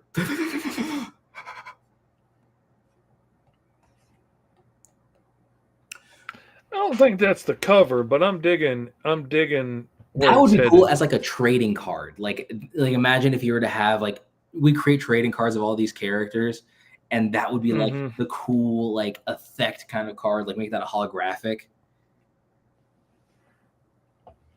Cool, absolutely, Commander Comic. Put yours up too. We'd love to see it. Speaking of trading cards, we're starting to sell those now at work. Oh yeah. Oh yeah, I literally had to build the display today and it's like all a bunch of Pokemon cards, and I'm like, I can't tell if this is the worst thing to happen or the worst thing to happen. There are some things that I believe need to stay in the confines of a comic book shop, or at least a Barnes and Nobles or some other store. A gas station does not need to have trading cards, because the last thing I probably need to deal with is some crazy dude walking in trying to be like a scalper coming in, being like, "Hey, where are those Pokemon cards? I want to see if you guys got any legendaries." And I'm over there just like, brother, I just make the food for the gas station. I just work here. What about Johnny Jupiter? That's not a bad one, but I like Jupiter Jack. You know, it has that that kick, that I guess we were Has that pop, baby. yeah, that Has that funk to it. Has that pizzazz. It's got gumption. It's got moxie. Who's Moxie? Since when was she a part of this show? Where would it be? Sketchbook, maybe.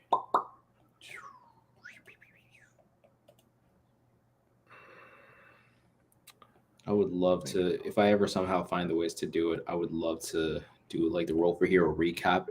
Just do it as an entire like commercial for the Jupiter Jack TV show. Mm-hmm. Just do it in the classic 1960s voicing kind of a thing, like lost into the realms of the black voids of space. Jupiter Jack is now on his mission to find the greatest adventure of a lifetime. Little does he know that he was hit with cosmic rays and a ray of explosives, making him Jupiter Jack, the Galactic Goliath. Just when our boy Jack thought he had everything going aces, all of a sudden here comes the evil space pirates. Space pirates? Oh, see, now here, this is a story that I would like to do when I get a chance. I keep having to move these around to make this work. But that's my space ape idea. I want to read that so bad. Oh my god, I want to read that so know. bad. That looks like so what I much really fun. would like to do is, because the Mighty Caw is such a short book, if I ever were to put it out through another publisher, you know, and go to like comic book stores, I'd like to do a double comic and have half the story be the Mighty Caw and half of it be Space Ape, and be on very different, like, you know, cosmic adventures, and occasionally get to cross over and stuff. But, you know, you'd have like 12, 16 pages of the Mighty Caw, you know, Space Barbarian, and then you'd have like 12, 16 pages, whatever, of Space Ape. And I think that would be really funny. And I love the idea of a big green gorilla in a mask. Just brings me so much joy. It's like the Ninja Turtles because wearing masks. They have no reason to what wear other green gorilla is it going to be? It's like, exactly. Oh, that looks like so much fun. Yeah. God, can we have this in theaters again? Can we have this as TV shows? My Lord, why do we have to make everything so gritty and dark? I just want my weird sci-fi, man. And the girl is like so over the top. Like, she is so over the top into him. And she's just like, oh, Space Ape, baby, you're just the dreamiest. And like, he's completely oblivious. You know, he's like, yes, of course, we have heroing to do, you know, but she's just like throwing herself at him, and he's completely oblivious to what's going on. And, you know, like, of course, she's the bee's knees. You know, she's aces. She would never think of me that way. And she's just everything short of saying, you know, Space Ape, put a baby in me now. You know, she's just like, you're a throwing herself at him. How could we do that? And he is not picking up what she's putting down. But at the same time, she can like just absorb and eat just about anybody. And like, there we go. she is like I finally giant amoeba. Finally got to that title that I've always wanted to make. Oh man, I really want to read that, dude. I genuinely want to read that. Just off the look alone, I'm like, I want it. It's a green gorilla in space. Oh yeah, I I did not know how much I liked gorillas until I had to draw one in the background of something for some reason, and I was like, "Oh my god, this is so much fun. I love this so much." Guys, it takes Um, one, because like, look, I'm not gonna say that's a dumb idea, like, space ape, but let's be honest here. oh, it's a dumb idea, but it's fun. Like, We need it's dumb silly. fun again. We just need that in our day-to-day life. We need dumb fun. For Mhm. every Avengers level movie, you need to have a Sharknado to balance out the insanity, right? You got the in-depth superhero stories and all that other kind of fun, awesome stuff. But then at the same time, it's like, brother, I just want to see a dude just fight a tornado full of sharks, and I'll just call it a day. Like, does it make sense? No. Does it need to make sense? No. Why? Because we're there for the thrill. We're there for the fun of it. We're there for the love of the game, baby.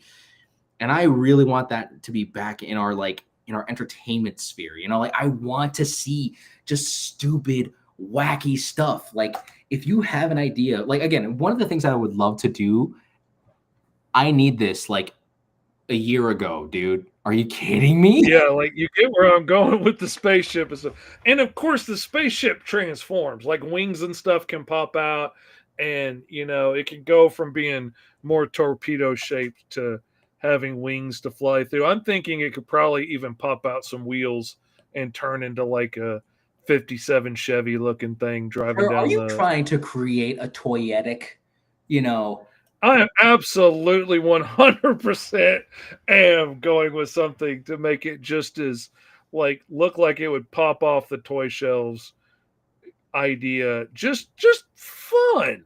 That's what I want it to be. I just want it to be a big fun green space gorilla in outer space. And none of it has to make any sense, because my whole storyline for this dude is like, he was a test monkey in the early flights, like little monkey, right. and he gets shot up into outer space and goes through, like a wormhole or, some kind of nonsense, gets flung into the far future, bathed in cosmic rays, and comes out the other side a green gorilla. Gorillas aren't grown up monkeys, but he just mutates into this big, thing that's so far different than what he started as, and lands on an alien planet. Very Adam Strange, kind of vibes. Lands on an alien planet, is adopted by this alien scientist, and is taught about, future tech and all this stuff. And eventually, the scientist teaches him enough and equips him enough to be able to try and go back home and find his way back home. And then he just essentially becomes like a wandering Wild West space cop, like the Lone Ranger, just traveling the outskirts of space, saving the day. And by the time he does find his way back to Earth, he realizes just how big a time jump it's been, and there are no other sentient green gorillas on Earth. He doesn't have a home there, so he just Now has a home that stays in lies outer space, beyond the stars. saving the day. And okay, Commander Comics posted his on the Blue Sky. Let's see. I haven't ever tried getting on the Blue Sky from here, It's a good question. from this computer. Honestly, I'm loving this cover so much right now. Like, this is looking like a lot. I can't get on the Blue Sky from here. Or can I? No, I got to download an app to do it. So, darn, I can't use my phone because I'm filming on my phone. All right, we'll have to check Blue Sky later. I feel like we got to do a slideshow, just do all that fun stuff. But yeah, I've been trying to download and save all the ones that I've come across posted, but I've probably absolutely missed some. I guarantee it. But I'm trying to catch them all, and just like Pokemon, he's trying to catch them all. Yeah, it's the Pokemon deep in my heart. I'm trying to catch all the Roll for Hero drawings. Eventually, there will be enough posts, like on Instagram and stuff, with the Roll for Hero hashtag that'll be much easier to search. But right now, it's like a couple of our posts and then just a bunch of filler junk gets thrown in, and that's frustrating. But that's the nice thing about hashtag Roll for Hero is nobody else is using it, so it's wide open for us right now. Oh, which yeah. is That's a hashtag real estate right there, baby. Let's see. There we Now go. I There need to we come up. are. I'm really loving. I really wanted to find a way to master this like title, and I'm so glad I found a way to make it all work. Because it was like trying to get the two J's in this image here to make it all work out, and it looks like, you know, the two letter J's with also having it look like a little space thing, you know, like making it like a planet. Oh, Maybe Jupiter Jack could have a sidekick named Meteor Mandy. Mr. Fisher, put my how picture dare on you your give me? Awesome. I will go look for that How I am a title. as soon as we get off of here because I got to use my phone and I'm filming on my phone. Meteor Mandy, and you tell me this now while I got this much of the cover done? How dare you? I'm thinking a little fiery streak like zipping around him, you know, with like some fist poking out of it would be a good representation for now, and then you can come up with a fuller idea for her later. But that would be really cool as like his sidekick coming alongside. God, I like that idea. God, now I want to design Meteor Mandy. Honestly, wait a minute. That's what her name should be. Or like maybe your character could have been Meteor Mandy because of the energy projection that she produces. And she shrinks down to like more of a meteor size. Oh my God. Okay. Redesign because this ain't gonna work good enough now. We gotta. Oh no, we got something good. Yeah, I gotta even craftier notion here. Make a new layer. Oh my gosh. We just basically came up with like the best dynamic duo for this sci-fi. I don't know any other character that could top this, honestly. Radiant Knight can't even touch Jupiter Jack right now. Like, it's like Doctor Strange and Ultraman. That's like the weirdest comparison I can make for what I got currently going on in my little sci-fi headcanon, because people are like, oh, what if it was like Radiant Knight and Jupiter Jack? And I'm like, how dare you give me good ideas? Aren't you supposed to have that for your stuff, people? You're so generous. How dare you? Give it away, give it away, give it away now. Give it away, give it away, give it away now. Oh, wait. Oh, hold on a second. Then we got Imagine Jupiter Jack teams up against a villain trying to create alien mutants. Oh, that's a fun one. I meant Jupiter Jack teams up with Radiant Knight. You are not wrong. You did say that. That's exactly what you stated. Love that idea. I could totally see that being like an Ultraman / like Doctor Strange story, but you just smack these characters instead. A small robot with floating eyes. We love that. I don't know how that would look, because robots can literally look like anything, ranging from Star Wars to Lost in Space. Oh, Meteor Mandy should be that. Too late. Too bad. Love the idea, but maybe you should try doing it for yourself, because for all we know, yours would probably be more successful and better than ours anyway. Exactly. I mean, I'm not gonna lie, this is by far, like, I think this might come across as like one of my favorite covers as of this moment. Just the sketching phase, this is already like a lot of fun, and I can't wait to actually like dive into this a little bit more and give it the proper details it needs. Oh, I can't wait for this Roll for Hero recap, just so I can show off this character. Y'all are too dangerous for us, because we get that dopamine hit every time we come up with a really cool idea on this show. Oh man. And I tell you, it sucks that we can't fully dive into it, because I would love to, which is the reason why for the entirety of Roll for Hero, or at least for all of this awesome season 2, we're going to be diving nothing more into the realm, but we're not going to do any other topic. We're only going to right now dive into the realms of sci-fi. Imagine if we did Diesel Punk. What the heck would we have been doing? A whole world of Diesel Punk ideas.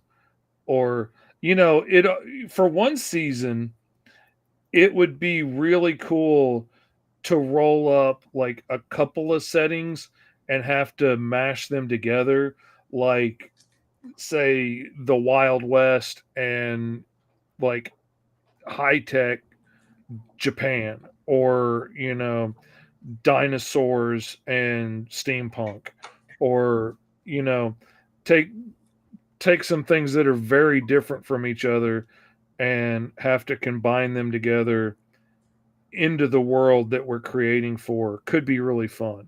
Oh, yeah. And plus, Like, since we're now into the realms of like sci-fi, this could go into any expansion. For all we know, the next characters we could do, I could be drawing like a cybernetic, samurai that just happens to be a panda, and you should team up with Space Ape. Just saying. We have having trouble with a name for a female speedster with pyrokinesis and lava rock skin. I call her Ahi Vilo, fire in Hawaiian, and velocity. Not bad, but I'm not sure. What do y'all think? Fire Streak is a pretty good name in my opinion. I think I like that one. Not bad, our shepherd. And then I think I go for it. I think go for it. There we go. That's what I'm going to say. What if Meteor Mandy was just a talking sentient meteor like Mogo, the Green Lantern, who is also a living planet? Again, fantastic idea, but a little late. Yeah, I'm already sold on this. And then creature, feature, and My Little Pony. I feel like there's some context that I'm not fully understanding there. But have at it. Have a blast there, bucko. Opa, hey. I'm loving this. This is honestly the best way that we could have started season 2 off. Best way we could have ever started the season. Duplicate. That I know for sure. You got Space Ape. What would be like the good complement to Space Ape? Like Space Ape and something or other. Because now I need... Yeah, well, you got me there. That's, like I said, I was gonna go the Mighty Caw as a nice counterpoint, a savage and a superhero kind of vibe. But that's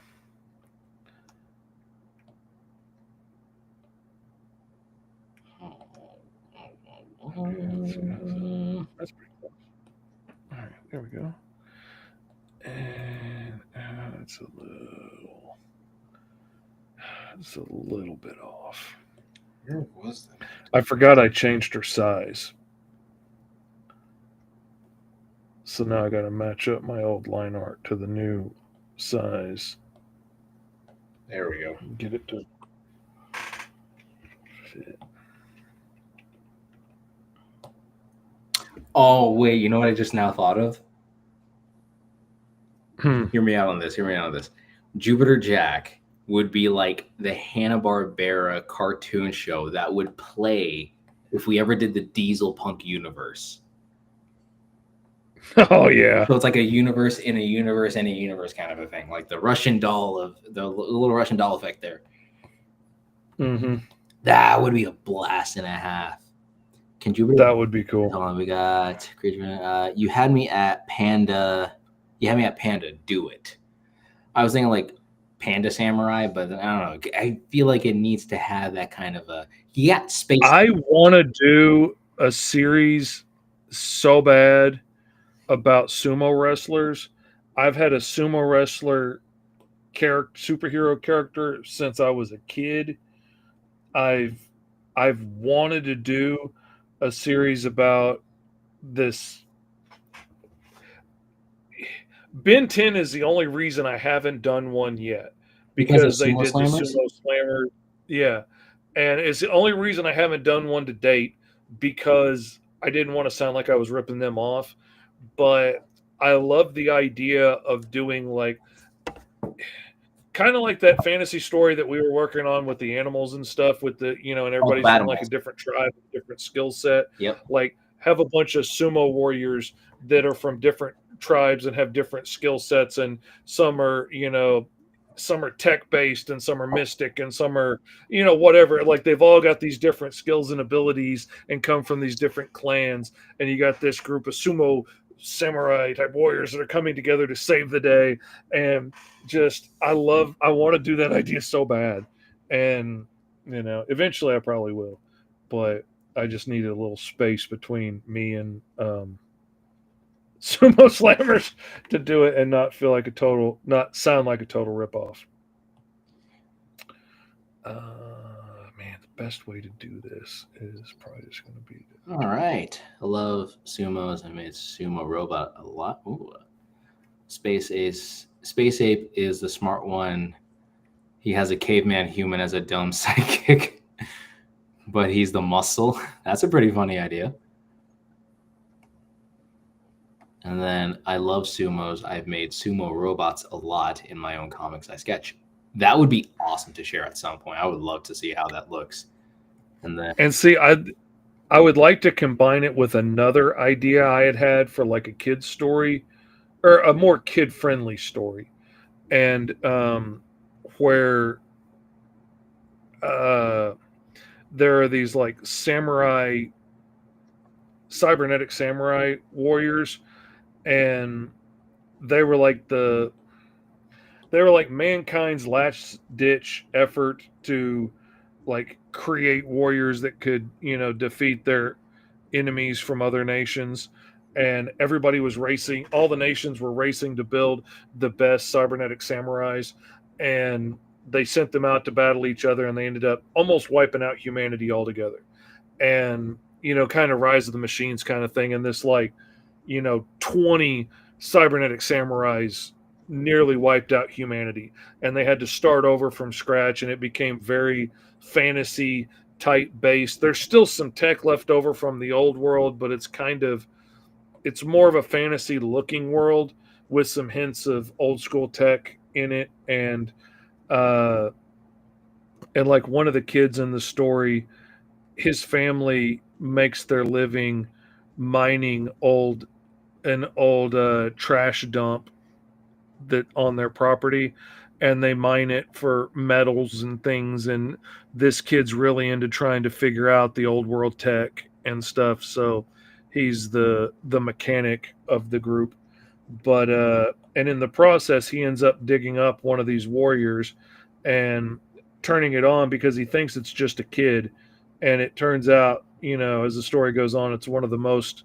It was the most highly evolved and most dangerous of all of them. But essentially, it's just a kid, and then they go on adventures to, figure out his past and who and what he is. And most of these cybernetic samurais are still alive. Some of them are in hiding. Some of them are like, one of them's like a wandering Ronin trying to make up for his past by, saving villages and whatnot from monsters and pillagers. And some of them are warlords, and some of them are hidden away in, secret towers doing who knows what in the darkness, and all kinds of different stuff. And a couple of them lost their like biological components years ago, and now are basically just suits that go around looking for a host and will grab whatever organic host is nearby and suck it in.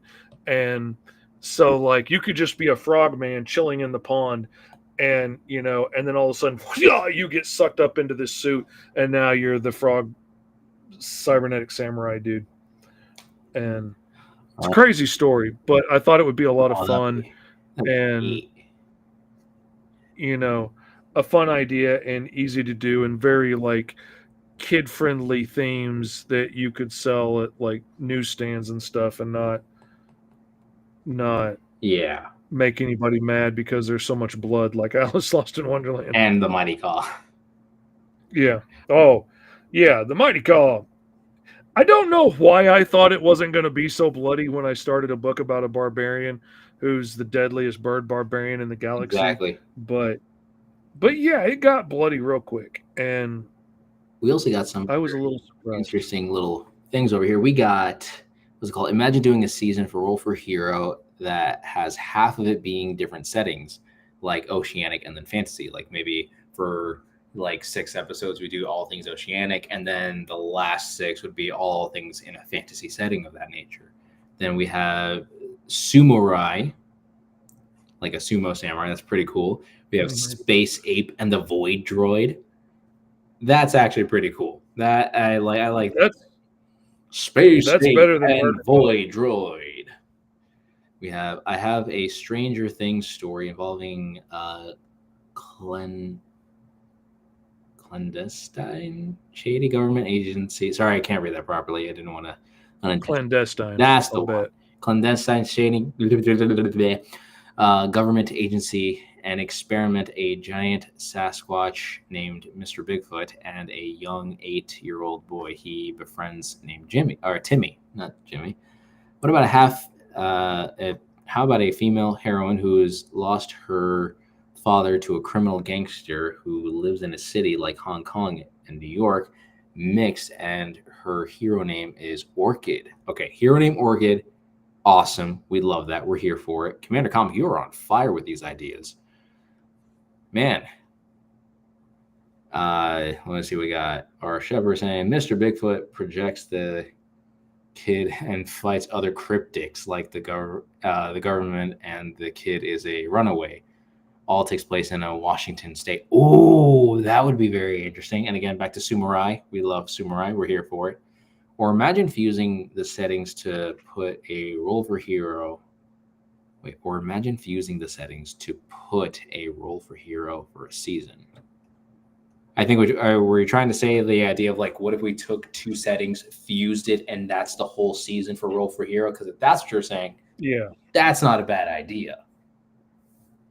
Because we can always go for a nifty concept such as that for this show. And again, we can do a lot of crazy, weird, nifty things for this show. Was I planning on drawing a 60s style superhero who can change his size? Absolutely not. Of course not, you fool. That's what the villain sounds like. Or if we ever did get to drawing those villains, I think we got to do villains next. Like, oh wait, that's true. Because then this is also okay. This even would tie into the villain to what we're dealing with here. Who's Jupiter Jackson, Meteor Mandy's villains?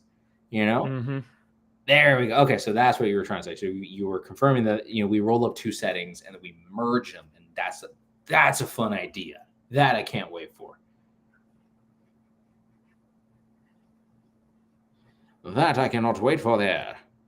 For adventure lies beyond the stars.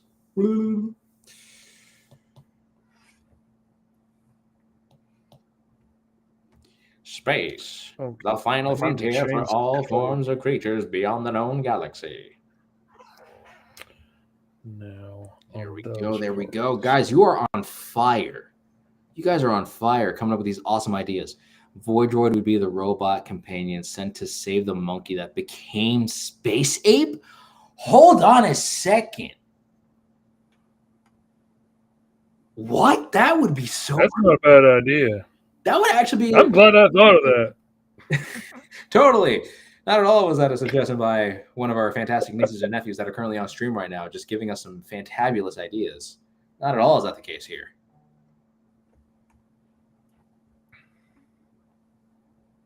How do y'all feel about me calling y'all my nieces and nephews, though we are not biologically inclined? These are the questions that an uncle must ask himself.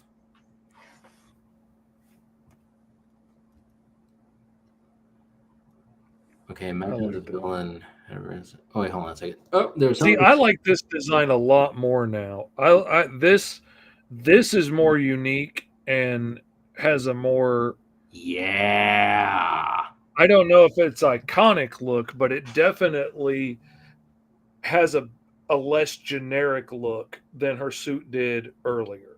And it still has like the big shoulder profile that I was wanting, but I love the idea of her having the Rocky gauntlets and breastplate and legs. Wait, ready? Hear me out on this. Yeah. Hear me out on this. This is what we got. Ready? So imagine her part of the story. Sorry, I just need to do stuff with my hands. It's what keeps the engagement going on. So imagine, if you will. Okay, right here. Boom, boom, boom. Birdie. Anyways, so imagine if somehow, some way, right? Mandy was a cosmic cadet for some galactic base alliance somewhere off in some part of the galaxy. She was told that she had to go on a routine patrol to some sector that really isn't touched on as much and nobody really kind of cares about. That actually happens to be the same sector in which Jupiter Jack happens to be at. Then you see Jupiter Jack is going right in, trying to save these people. Your character, Meteor Mandy, is about to go in, probably going in for that same exact type situation. Turns out a cosmic storm swoops right in. And it turns out with that ray that was supposed to expand and destroy or do whatever, it turns out that cosmic ray ended up hitting both of our characters. Your character, being the speedy, fast character that she is, moving fast like a meteor, tries to move in to protect the people as best as she can, only then to be affected by, the environment around her, giving her this rocky-like exterior, giving her the speed of a meteor through space.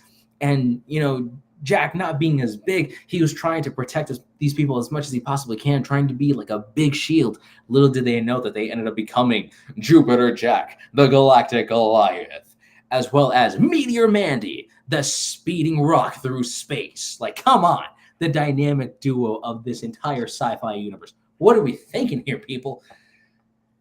I'm liking the idea, or like she was assigned as a cadet to back up Jupiter Jack on a mission, and they get struck with this ray, and their natural powers send them in two different directions with their abilities. And I'm wondering if, I'm starting to wonder with the rocky aspect of her outfit, should she be able to almost completely transform into a meteor when she gets small enough?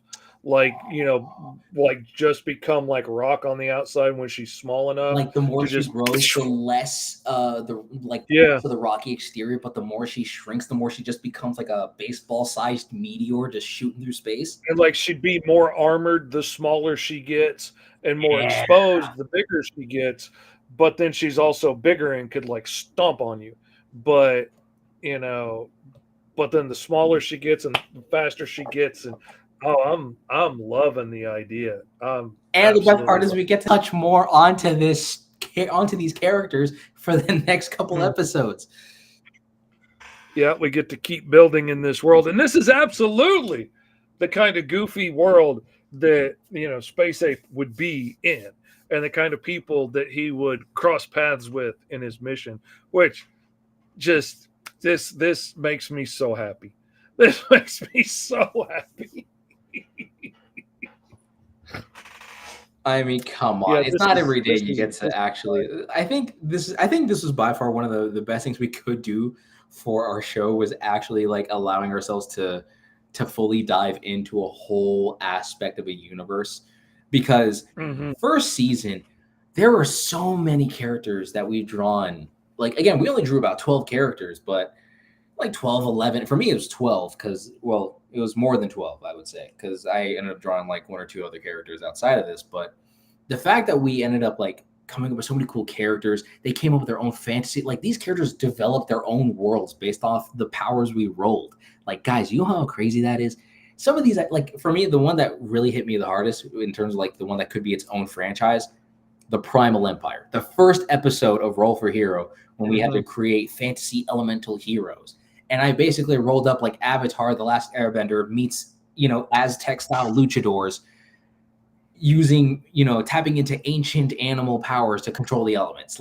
That is in itself a full-blown potential franchise and then some. And I would have loved to expand on that world, but we had to draw all the characters, which still allowed us amazing creativity. I would say we actually had more ties to creating cyberpunk characters, because we ended up doing more cyberpunk related characters, our take on the American Eagle. You had your Medusa character.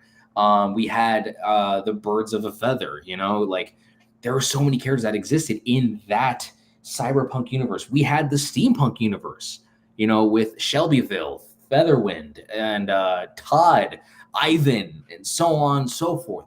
So those had so much potential, but we can't tap into those just yet. So that's why I love this idea for season 2, that we're going to be diving straight into the realms of sci-fi, and we're going to dive into creating the fun villains, the monsters, potential vehicles, and everything else in between. But other than that, let's actually see what we got going on in terms of like, you know, actual whatchamacallits. Hold on, let me actually get onto the pseudo. Let me actually just show off the character design because you already kind of got yours there. No, that's ragtags. Boom. There we go. We got Jupiter Jack right over here. What's it called? Boom. What's it called? Imagine having a villain who looks human but is from another planet. Okay, Kryptonian style. We like it. We're here for it. No, there's a lot more. Should be okay. So I had a recently. Oh, there's so many comments. So many comments. Had recently designed an alien mutant character like X-Men's mutant, and I started working with portals and called Red Space because he's red and manipulates the space between objects and locations. Okay, so it's like it feels like Nightcrawler but done differently. Imagine having a villain who looks human but is from another planet, you know, Kryptonian style. Then if we do villains, I want to make my hero say, "Does mother know you wear her drapes?" Yes, that would be hilarious. I'm on fire. When I was saying, oh, y'all are on fire, everybody. 1960s sci-fi design punk. That's basically what we kind of did today. 1960s science fiction plus diesel punk. Again, the way that I kind of phrased it, I feel like Jupiter Jack, you know, Meteor Mandy, I feel like these are characters that would be like a TV show that would show off in the diesel punk universe. But trying to combine both of those is still interesting to an extent. Since I'm older than you, it's I. It's kind of funny. The villain can be the Claw from Public Domain. That could be an interesting one. I did like an interdimensional Cthulhu type take on him that came out freaking epic. It is so cool. Ooh, that would be awesome to check out. Now I'm upset I don't do a 1960s style. I mean, Commander Comic, you can always do that. You just got to really find the time to just dive into it, you know? There's nothing stopping you from, you know, making awesome art, you know, and coming up with these awesome ideas. You kidding me? Cryptically okay with it. Imagine a villain that looks like an alien Wendigo. Oof. That would be horrendous, especially because I remember the D&D character of mine. I played this elf paladin in a horror, like fantasy setting, and at the time, my brother wasn't really happy about me playing D&D. So I told him, like, you know what, just kill off my character. I'm not going to play for a while, and he ended up making like this evil Wendigo grab my character and just, you know, Attack on Titan just chomp down on him to kill him. I'm like, I wanted to play that elf character so bad. We have Jane Storm. Don't know what for, but that does sound like a really dope name, and we're here for it. Great ideas made from our favorite uncles. I mean, listen, we can only do so much. Y'all really shot out some of the better ideas out here. That Oh yeah, some great ideas. That's always where some of the best stuff comes from. I mean, again, is from these. Like Fish just literally had to switch up his entire design because of the name Meteor Mandy. Y'all just shot that out there, and now it's here. It absolutely was a winner, and makes the two of them work together so much better, and I love it. I absolutely love it.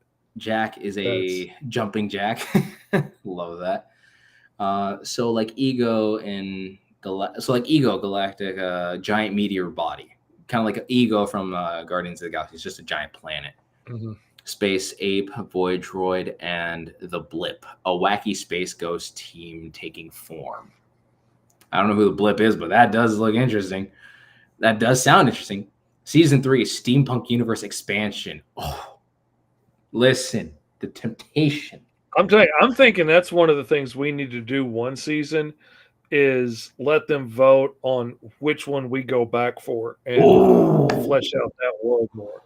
You know, whichever one that be, whether it, you know, be Birds of a Feather or it be the steampunk or, you know, whatever, whichever one they want to really see us go back and dive into would be the one that we do. I think would be season 3. Oh my Lord. And we already have enough cyberpunk characters. We have enough steampunk characters, all that kind of stuff to more or less fit that whole universe. Oh man, these are such great ideas. Was it Uncle E's The Flock?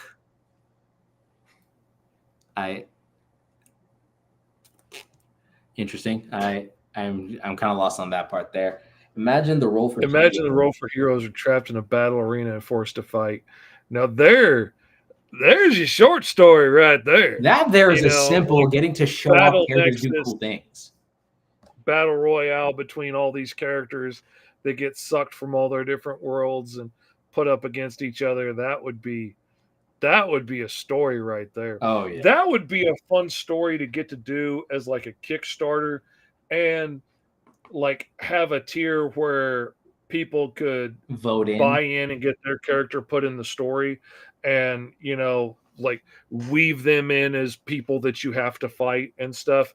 That would be a really fun way to give folks an opportunity to get to see their character on the page and have some real interaction and some real stakes in a story rather than just, hey, I'm a cameo in the background, look at me. But like, Like actually get to gives be in them a a 4-page proper, battle or something. yeah, like giving them a proper reason to be, not just a funny little cameo. Listen, we love our cameos, we love them dearly. Stanley knew what he was Jordan doing. says we should go back to expand on Radiant Night and Feast for a season. Oh, Ooh, a whole season fleshing out Feast would be, I don't know. That could be wild. That could be fun though. I don't know. He grosses me out, but I like him too at the same time. I'm I'm trying to think. I think I need to do a crossover cover too if I'm gonna do a cover. Like, yeah, because I think I did the crossover. Yeah, I think I might be the only one who's done the crossover with the Birds of a Feather. Oh, he's saying Birds of a Feather, aka the Flock. Oh, That's okay. what Okay, but then you pair that with the The American flock. Eagle. You do the Birds of a Feather type situation. You call them the Flock. All right, no, that's it. That's it. We have our franchise right there. Thank you for giving me free money. But honestly, guys, these are fantastic ideas. Oh, I would love to expand on this. All right, Birds of a Feather, aka the Flock. Love that. Well, in a way, you're already expanding the Radiant Night world. You're not wrong, but I also feel like Radiant Night was.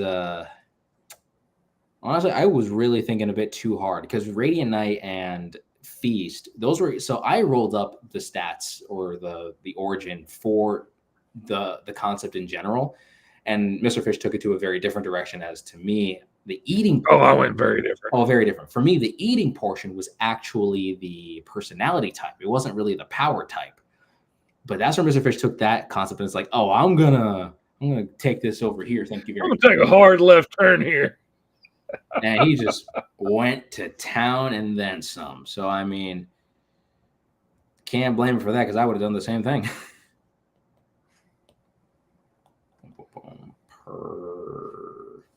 Perfect. Oh, look at that. That is a title if I've ever seen any.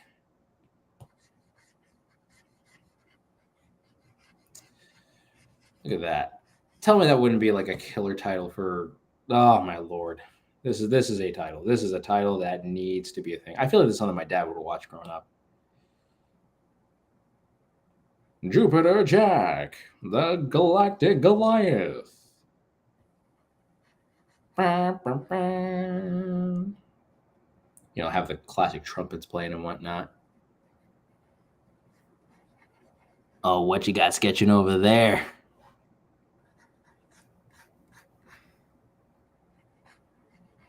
It's like, all right, let me see. Well, you also forgot that Pigeon Forge here. Oh, that's right, Pigeon Forge. Again, that's just the whole bird theme universe at this point. Just given the crazy insanity we got going on over there. Like Bloodsport.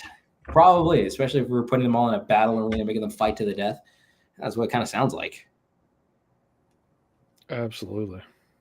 Gotta love it, man. This is awesome. Best way to start season 2, man. I was so excited for this season to come up, man. I was telling my wife, she's like, wait a minute, do y'all have a show this week? I thought Esteban was gonna be busy for 2 weeks. And I was like, he was. That was the last 2 weeks. And she's like, oh. And I was like, no, babe, I've been talking to him all day. Like, you should see how excited he is about this. It brings me joy to see how excited you get about it and how much fun you're having with it. And that makes this so much fun for me because, I sound like It's just I'm it's not gonna fun lie. when I you're feel like having I fun sound with like a friends. 5-year-old every time. Like I can't wait till we go play Wolf for Hero, and then we get to draw the fun characters, and then we get to, like that's what I feel like I sound like that a lot because I love this show. I love this show so stinking much. Like again, like I don't think y'all understand. Like y'all here really don't understand. When I say I love Wednesdays, I don't just put on like sure I put on a facade. Like real talk, I put on a whole thing trying to grab your attention. That's what we do here for live streams. You got to try to snag as much as you can. But outside of that, though, I wholeheartedly enjoy the show. I get to sit here drawing a full blown character that I don't even know what the results are going to be. I know nothing. None of this is scripted. That's what I love about this show. You think I was planning on drawing Mhm. bird sisters from another planet and getting powers of light and darkness? Absolutely not. You think I was going to draw a steampunk alien? Absolutely not. You think I'm going to draw a 1960s style superhero? Absolutely not. It just happens. That's what I love Yeah, about this show. that's It just what makes the whole thing so fun. it makes it a blast Is and a half. no idea what wild left turn it's going to take. And that's why I love this show so stinking much. There we go. Maybe we can probably put. Let me see. Ooh, that could be pretty. Who knows? Let me see. Boom, boom. Okay, that's a pretty good color to start off with. Maybe get.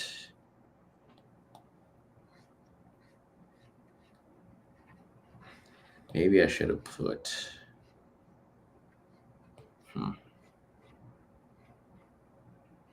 Now that I think about it, I think I unnecessarily put 2 J's here when I could have just done one.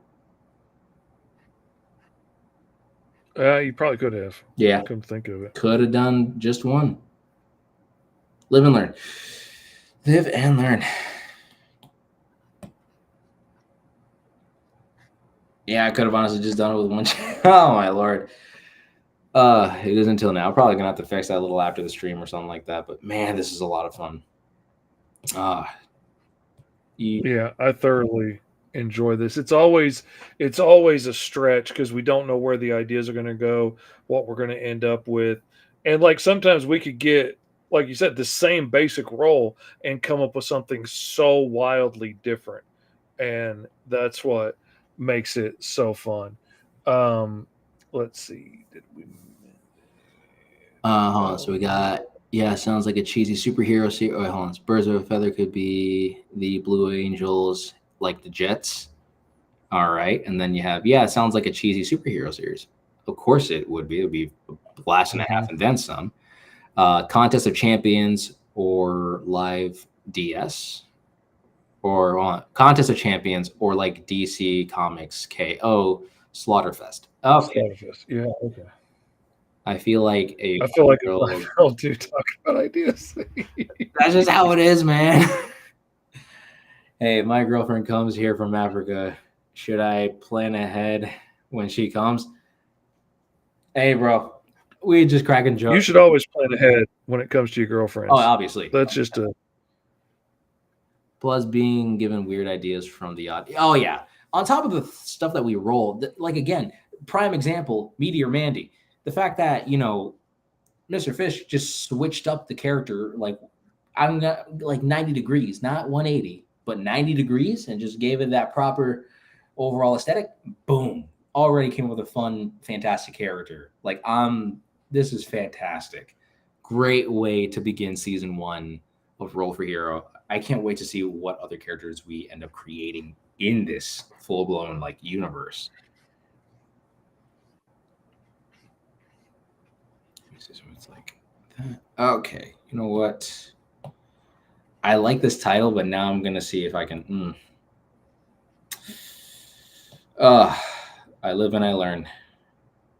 I live and I learn. Well, I learned an expensive lesson this time around. Speaking of learning, and that's the whole thing this started from, was trying to share information and help people out. Darn, I don't have it right there because I shipped that one to Singapore. Hold on one second. This is true. This entire thing started off with Mr. Fish's stream that he did called School of Fish, in which basically we was just doing some education. These are my custom deluxe boxes that I do for the customers that buy like a lot of books or buy the whole library, or like if you were getting like all the back issues of Alice Lost in Wonderland and the mini comics and a t-shirt and the posters and all that stuff, then it comes in this box so it can hold more than the regular Gemini mailers. And inside, I make, it's not in this one, but I made a custom cardboard insert that goes in here, so it leaves a pocket right here where I can stick the posters and stuff underneath that pocket, so they're protected as it's shipping around. And then the books fit neatly over here. I have stickers and stuff I put inside, so it's like, oh, welcome to Wonderland. I make a whole thing out of it. And this is a big roomy box. I can fit like 20 books in here and ship it out, and it'll be pretty tight, but I can do it. I'm getting to where my whole library is not going to fit in here pretty soon. I'm going to have to go to bigger boxes. But I thought this time around, I made a big spreadsheet of all my previous campaigns, and I realized looking at the spreadsheet that I was losing a lot of money on those higher tier campaigns that have all of the books and all of the swag and the hoodies and the hats and the t-shirts and all the extra stuff that I wasn't doing, because I've pretty much just been doing t-shirts, a poster, and the books, and that was it. And so I was upgrading to new boxes, so I figured I'm going to add some more stuff in this last campaign. So I added in hats, which came out cool. I added in hoodies, which came out really cool. I've got one in the other room. It's got my logo down the sleeves and on the back. It looks real sharp. I added all this extra stuff in. I had big tiers that have the whole library and everything in it, and all these posters and figures, the whole 9 yards. It's great.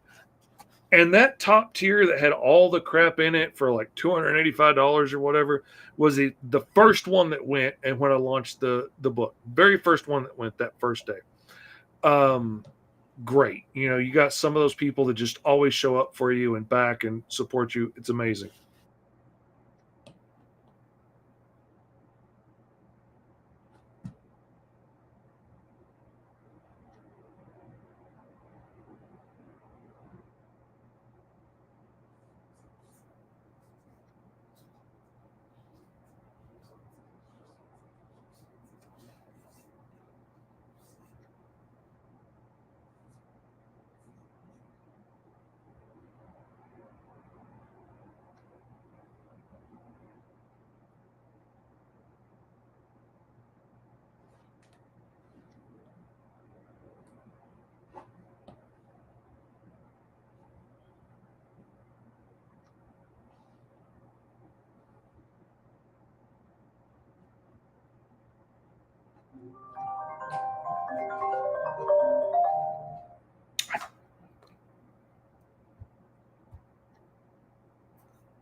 I cannot hear you in the slightest. At some point, you cut off. So you were just kind of saying a whole lot of stuff, and I could not hear you.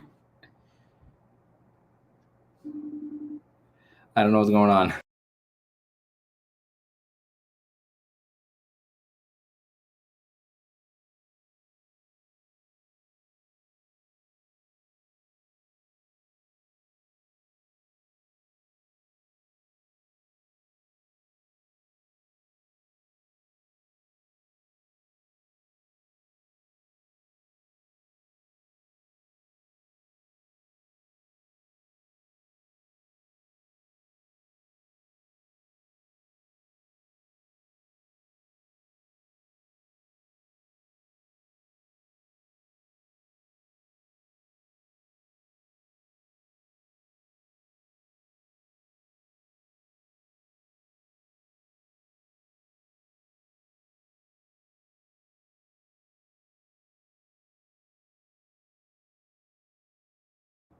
Sorry about that, everyone. I don't know if it was the only thing.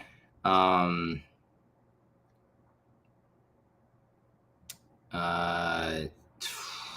sorry about that, everybody. Don't know what happened there. Fiance was just calling me. So sorry about that, everyone. Can y'all hear me? Am I eligible to be heard? Thumbs up. Say that you can in the chat there. Sorry about that, everyone. All right, can't hear me. Ooh, that's no bueno. Oh, that's no good. All right, so something happened on my side of things, and I don't know what it is. All right, let me.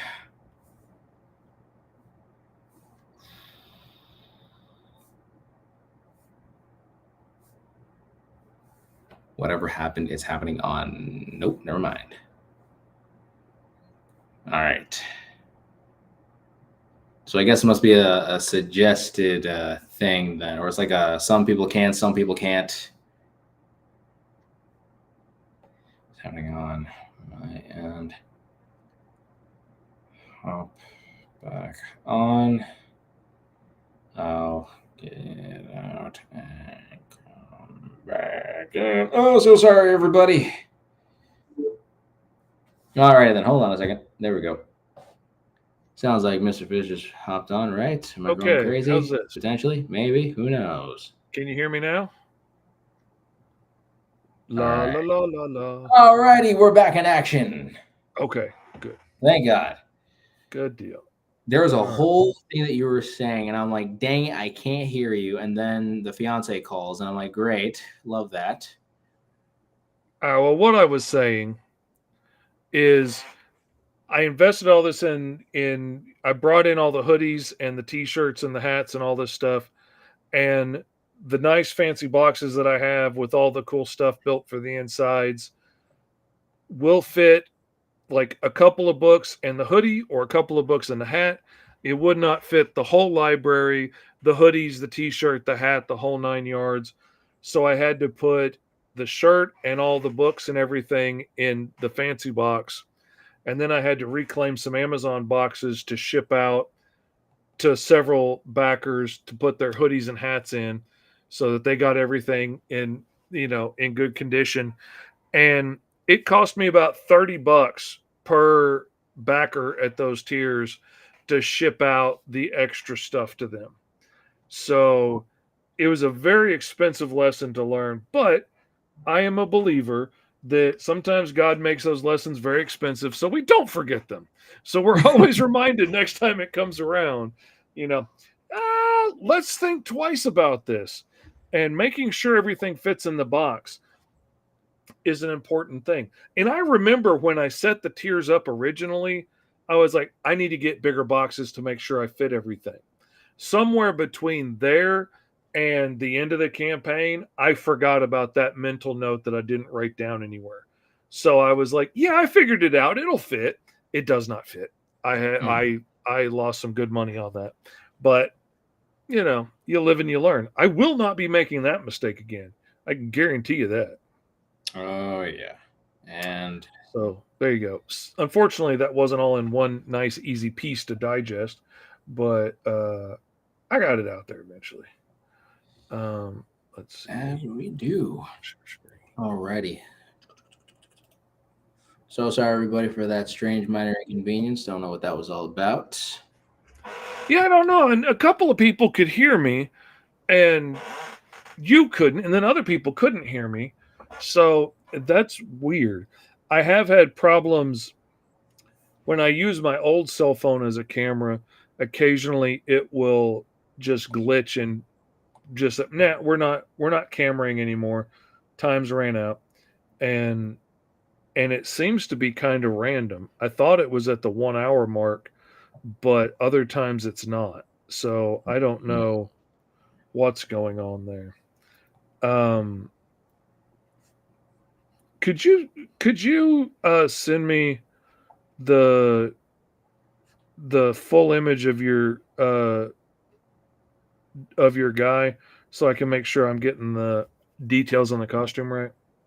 Oh yeah, it's a really simple costume, so you ain't gonna be missing much. There you go. That's not the one. There we go.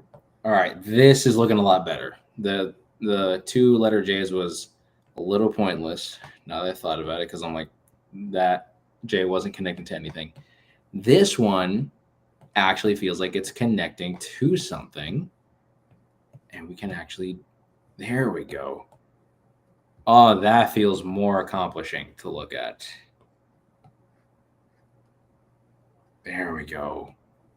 Yes. Perfect. Got ourselves a wiener. It's simple, it's to the point, and we love it. Oh yeah, I'm liking that. Wondering maybe if I should try something. Imagine Jupiter Jack and Meteor Mandy became a couple and started a family. That rhymes. Jupiter Jack and Meteor Mandy settled down and started a family. Love that is hysterical. I'm loving this. I'm loving it. All right, now we actually get to. Oh, that's perfect. So glad to do that. All right, we're gonna copy that. We can actually put that on the cover for. There we go. Boom, boom, boom, boom. There's a lot of roll for hero stuff I pre-made here. As cool as that looked, we're now gonna do this. I think that's just the color layer that I just had. It wasn't even the line art layer. I just did a black layer and then boom, that was it.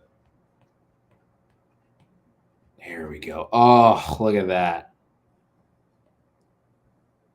That screams like Jupiter Jack, the Galactic Goliath.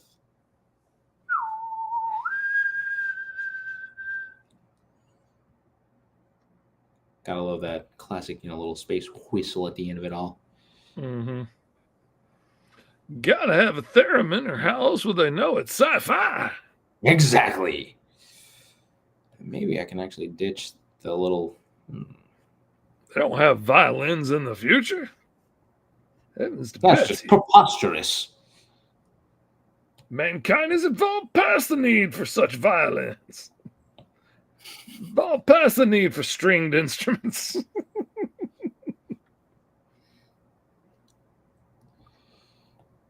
For once, mankind had to stumble and crawl through stringed and wind instruments, but eventually it all became electronic techno. And we learned to run and fly.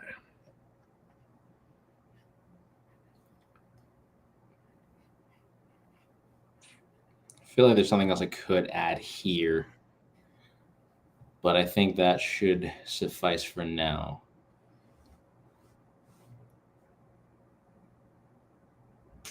Probably like they have a little girl named Luna, and they call her their little moon. A little baby just circling them. You just see Jupiter Jack just having a mug, and it's just like, honey, have you seen Luna? She's orbiting around me.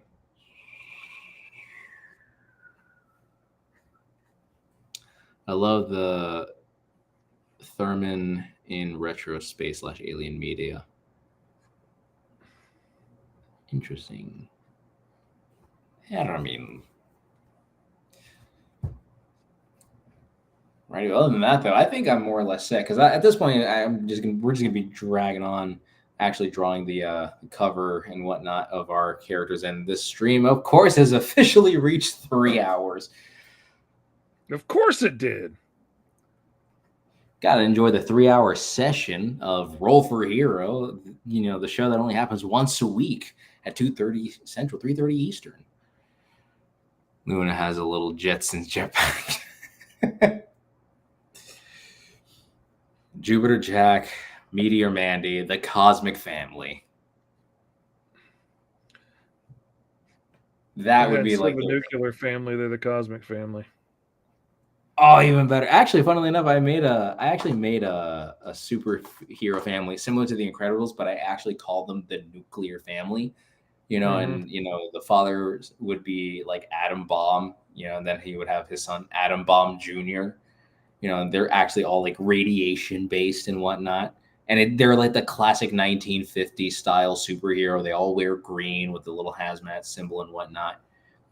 The funnier concept that I had in mind for it though was like, or not a funny concept, but like if I took that idea, I was going to take it to a darker side to where it's like it turns out they're an actual nuclear family that lives like in a former bomb site that looks like a suburban neighborhood, and they just kind of live there because of their radiation or something like that. That would be cool. Like that's where they got struck in that test town with all the mannequins and empty buildings in it, and they just stay there. It's like, this is our home now. Yeah. Then we also have, imagine Luna was more powerful than these two. I mean, usually when you have two powerful people together, when you got two powerful parents, you're going to have some powerful action-packed children there. And then it's like, what about Nebula Nick? Got, man, we already coming up with the generations here. You got Jupiter Jack, the Galactic Goliath. You got, Meteor Mandy. Then you got Luna, the Moon Girl, public domain character, which we could tap into if we wanted to. And then we have Nebula Nick. We got the Cosmic Family and then some over here. And they're like a fun space family that travels around fighting off evil oppressors from around the galaxy. What better one, Junior? You can't take on evil till you finish your homework. Oh, Dad, I really wanted to punch Warlord McGuinea Fig in the face. It's like, I know, son. God. I just realized if this was really done in like the 50s, there would be that like little bit of systemic racism put in everything. Like, oh, Dad, I want to punch the space engines or whatever. Like, there'd be just a little bit of ugliness in there all the time. Luckily, we don't live there, but God, man, kind of ruins some of the nostalgic stuff when you go back and look at it. Like, oh yeah, that was like I got all excited when they started re-airing the Dick Tracy cartoons from back in the day. And I was like, oh, that's going to be so fun. Oh, no. I mean, Dick Tracy's barely even in them. He's just like in the end tag. But like one of the main characters is this extremely racist Japanese caricature dude that, is like, oh my gosh, yeah, that's not good. That's not good. But, you need a superpowered babysitter. So absolutely. So what's the next them? Is it villain, hero, anti-hero, or anti-villain? It's like, geez, you need a superpowered babysitter. I think villain needs to come next. Oh, 100%. I mean, we already developed two perfectly fine cosmic heroes over here. We need to go villains next. We need to figure out who's the villain that created the thing that gave our heroes powers. Because again, our heroes got their powers from a villain. So yeah, we need to know where that came from. And yeah. Either we develop two different villains and figure out which one of them did it, or one of us can create a villain and the other can create like a henchman or something, or like there's any number of things we can do. Y'all ponder on that for a week and we'll come back to it and see where we all end up on what idea we want to do with that, because there's a lot of ways we could do that. I'm not gonna lie, I really want a poster of this Jupiter Jack thing. Like, I actually want this to be like a proper, like a movie poster, like something that you would see back in, I know it's kind of weird saying, but like seeing in the 70s or whatnot. It's like the Jupiter Jack, but like I can see this more as a proper spacefaring adventure with this, little ray gun and whatnot. Probably it's like his origin movie, and then later on he gets the cosmic powers and whatnot. I was also trying to do the Kirby crackle on the, him doing his little power cosmic looking thing. The big bag and his henchmen. I think they were just touching on the idea of like what we should do next session. That's not a bad idea. Like maybe we'll take turns rolling each part of it. Like, oh, we roll like you roll one part, I roll the other, and that's the full blown villain. And then from there, given how your villain looks, I'm going to try to dictate, like what the henchmen look like. It's kind of like when you look at Power Ranger villains, like there's the head honcho, and then you got to look at like what the minions look like to kind of follow up on that, Sometimes they work together, sometimes they're vastly different. For every Rita Repulsa, you have the putties, and then for every Lord Dragon, you had the was that the right one? It's the Power Ranger Samurai one where they had like the Japanese hell rendition of those monsters and whatnot. Oh, that's gonna be a blast and a half. I can't wait for that. Yeah. But other than that, though, this was a ton of fun. Best way to start season 2. I can't believe I can officially say that I am part of a show that I do once a week, and we're on a second season of it. Which, admittedly, it's a short season. It's not like we did, like 52 episodes. Oh, trust But me. And I had to keep it at 12 because I feel like that's a good, concise amount of episodes for, especially given the length of what we got going on here. We're already reaching 3 hours, 10 minutes right now. So, I think that's more than enough compensation. Because imagine if we did 56 episodes worth of this stuff and it's like, oh my God, they're just talking nonstop. Yeah, of course we're not stopping the yapping and the talking and God, it'd be words. like 300 hours per season. Exactly. So we don't need any of that right now. 12 episodes is proper enough. Plus, it fits the overall amount of the letters of our show. ROLL, the number 4, and then HERO. It works. It just works. Captain Was Numerology says so. Was I just doing it because I think the numbering system of it just worked out well? Absolutely. Totally. There's But it 12 worked. months to put on a commemorative calendar. There's all kinds of stuff we could do with it. So Exactly. it works out. It works. It just works. Well, other than that, Mr. Fish, I believe we have extended our time not even extended our time. This is just our usual time. But other than that, everybody, I hope you all enjoyed. This is, of course, season 2, episode 1 of Roll for Hero. I am so glad y'all were here. I'm so glad you're all able to chuck out some awesome ideas, and hopefully we'll be able to explore more into this amazing sci-fi universe and getting to see the villains, the heroes, and the other people in between. So I believe it is a really good time for us to end our fantastically whimsical Wednesday session here. So, Mr. Fish, any final words you want to end our little first episode here on? No, check us out on social media. Everything is linked in the bio. I'm Mr. Fish Comics everywhere. And go to gomrfish.com and sign up for the pre-launch page for Alice issue 4, which will be going live in February. So go check that out. Give it a back. The more backers we can get on there, the more free stuff I'm going to unlock for all the backers. So not only that, but if you go support now, you guys can actually get not just these amazing covers, these amazing comic books right here, but of course, unlocking, issue number 4 and the potential of getting all of it in a whole trade paperback, right? I'm assuming that's your biggest endeavor there. Oh, so, yeah, that's what we're headed for. Oh, yeah. It's going to be a 6-issue arc for the first trade paperback. So, guys, please go for it so that Mr. Fish can just make this his whole thing. Obviously, I got some other ideas, other forms of content. I have been so lacking in content in terms of actually making videos on YouTube, just because, again, a lot of major things happening in my life. But at some point, I will. Yeah, you've been busy. Oh yeah. So hopefully, by the time, hopefully I'll be able to get myself a little bit more situated. But not only that, but actually getting more proper videos out there, touching on public domain stuff, touching on actually talking about my original stuff. I know I talk a lot about that every time we do streams. It's also another reason why I love it, is because I actually get to create content for not just my channel, but also just in general, and also being able to interact with you guys. But yeah, outside of that, though, we're going to be signing off. So everyone here, make sure to follow these 3 simple rules. Make sure to stay awesome, stay weird, and of course, to keep life to the easiest. Always remember that art inspires all, but you can inspire more. Your uncles love you, and y'all have a wonderful Wednesday. Till next time. Roll for Hero!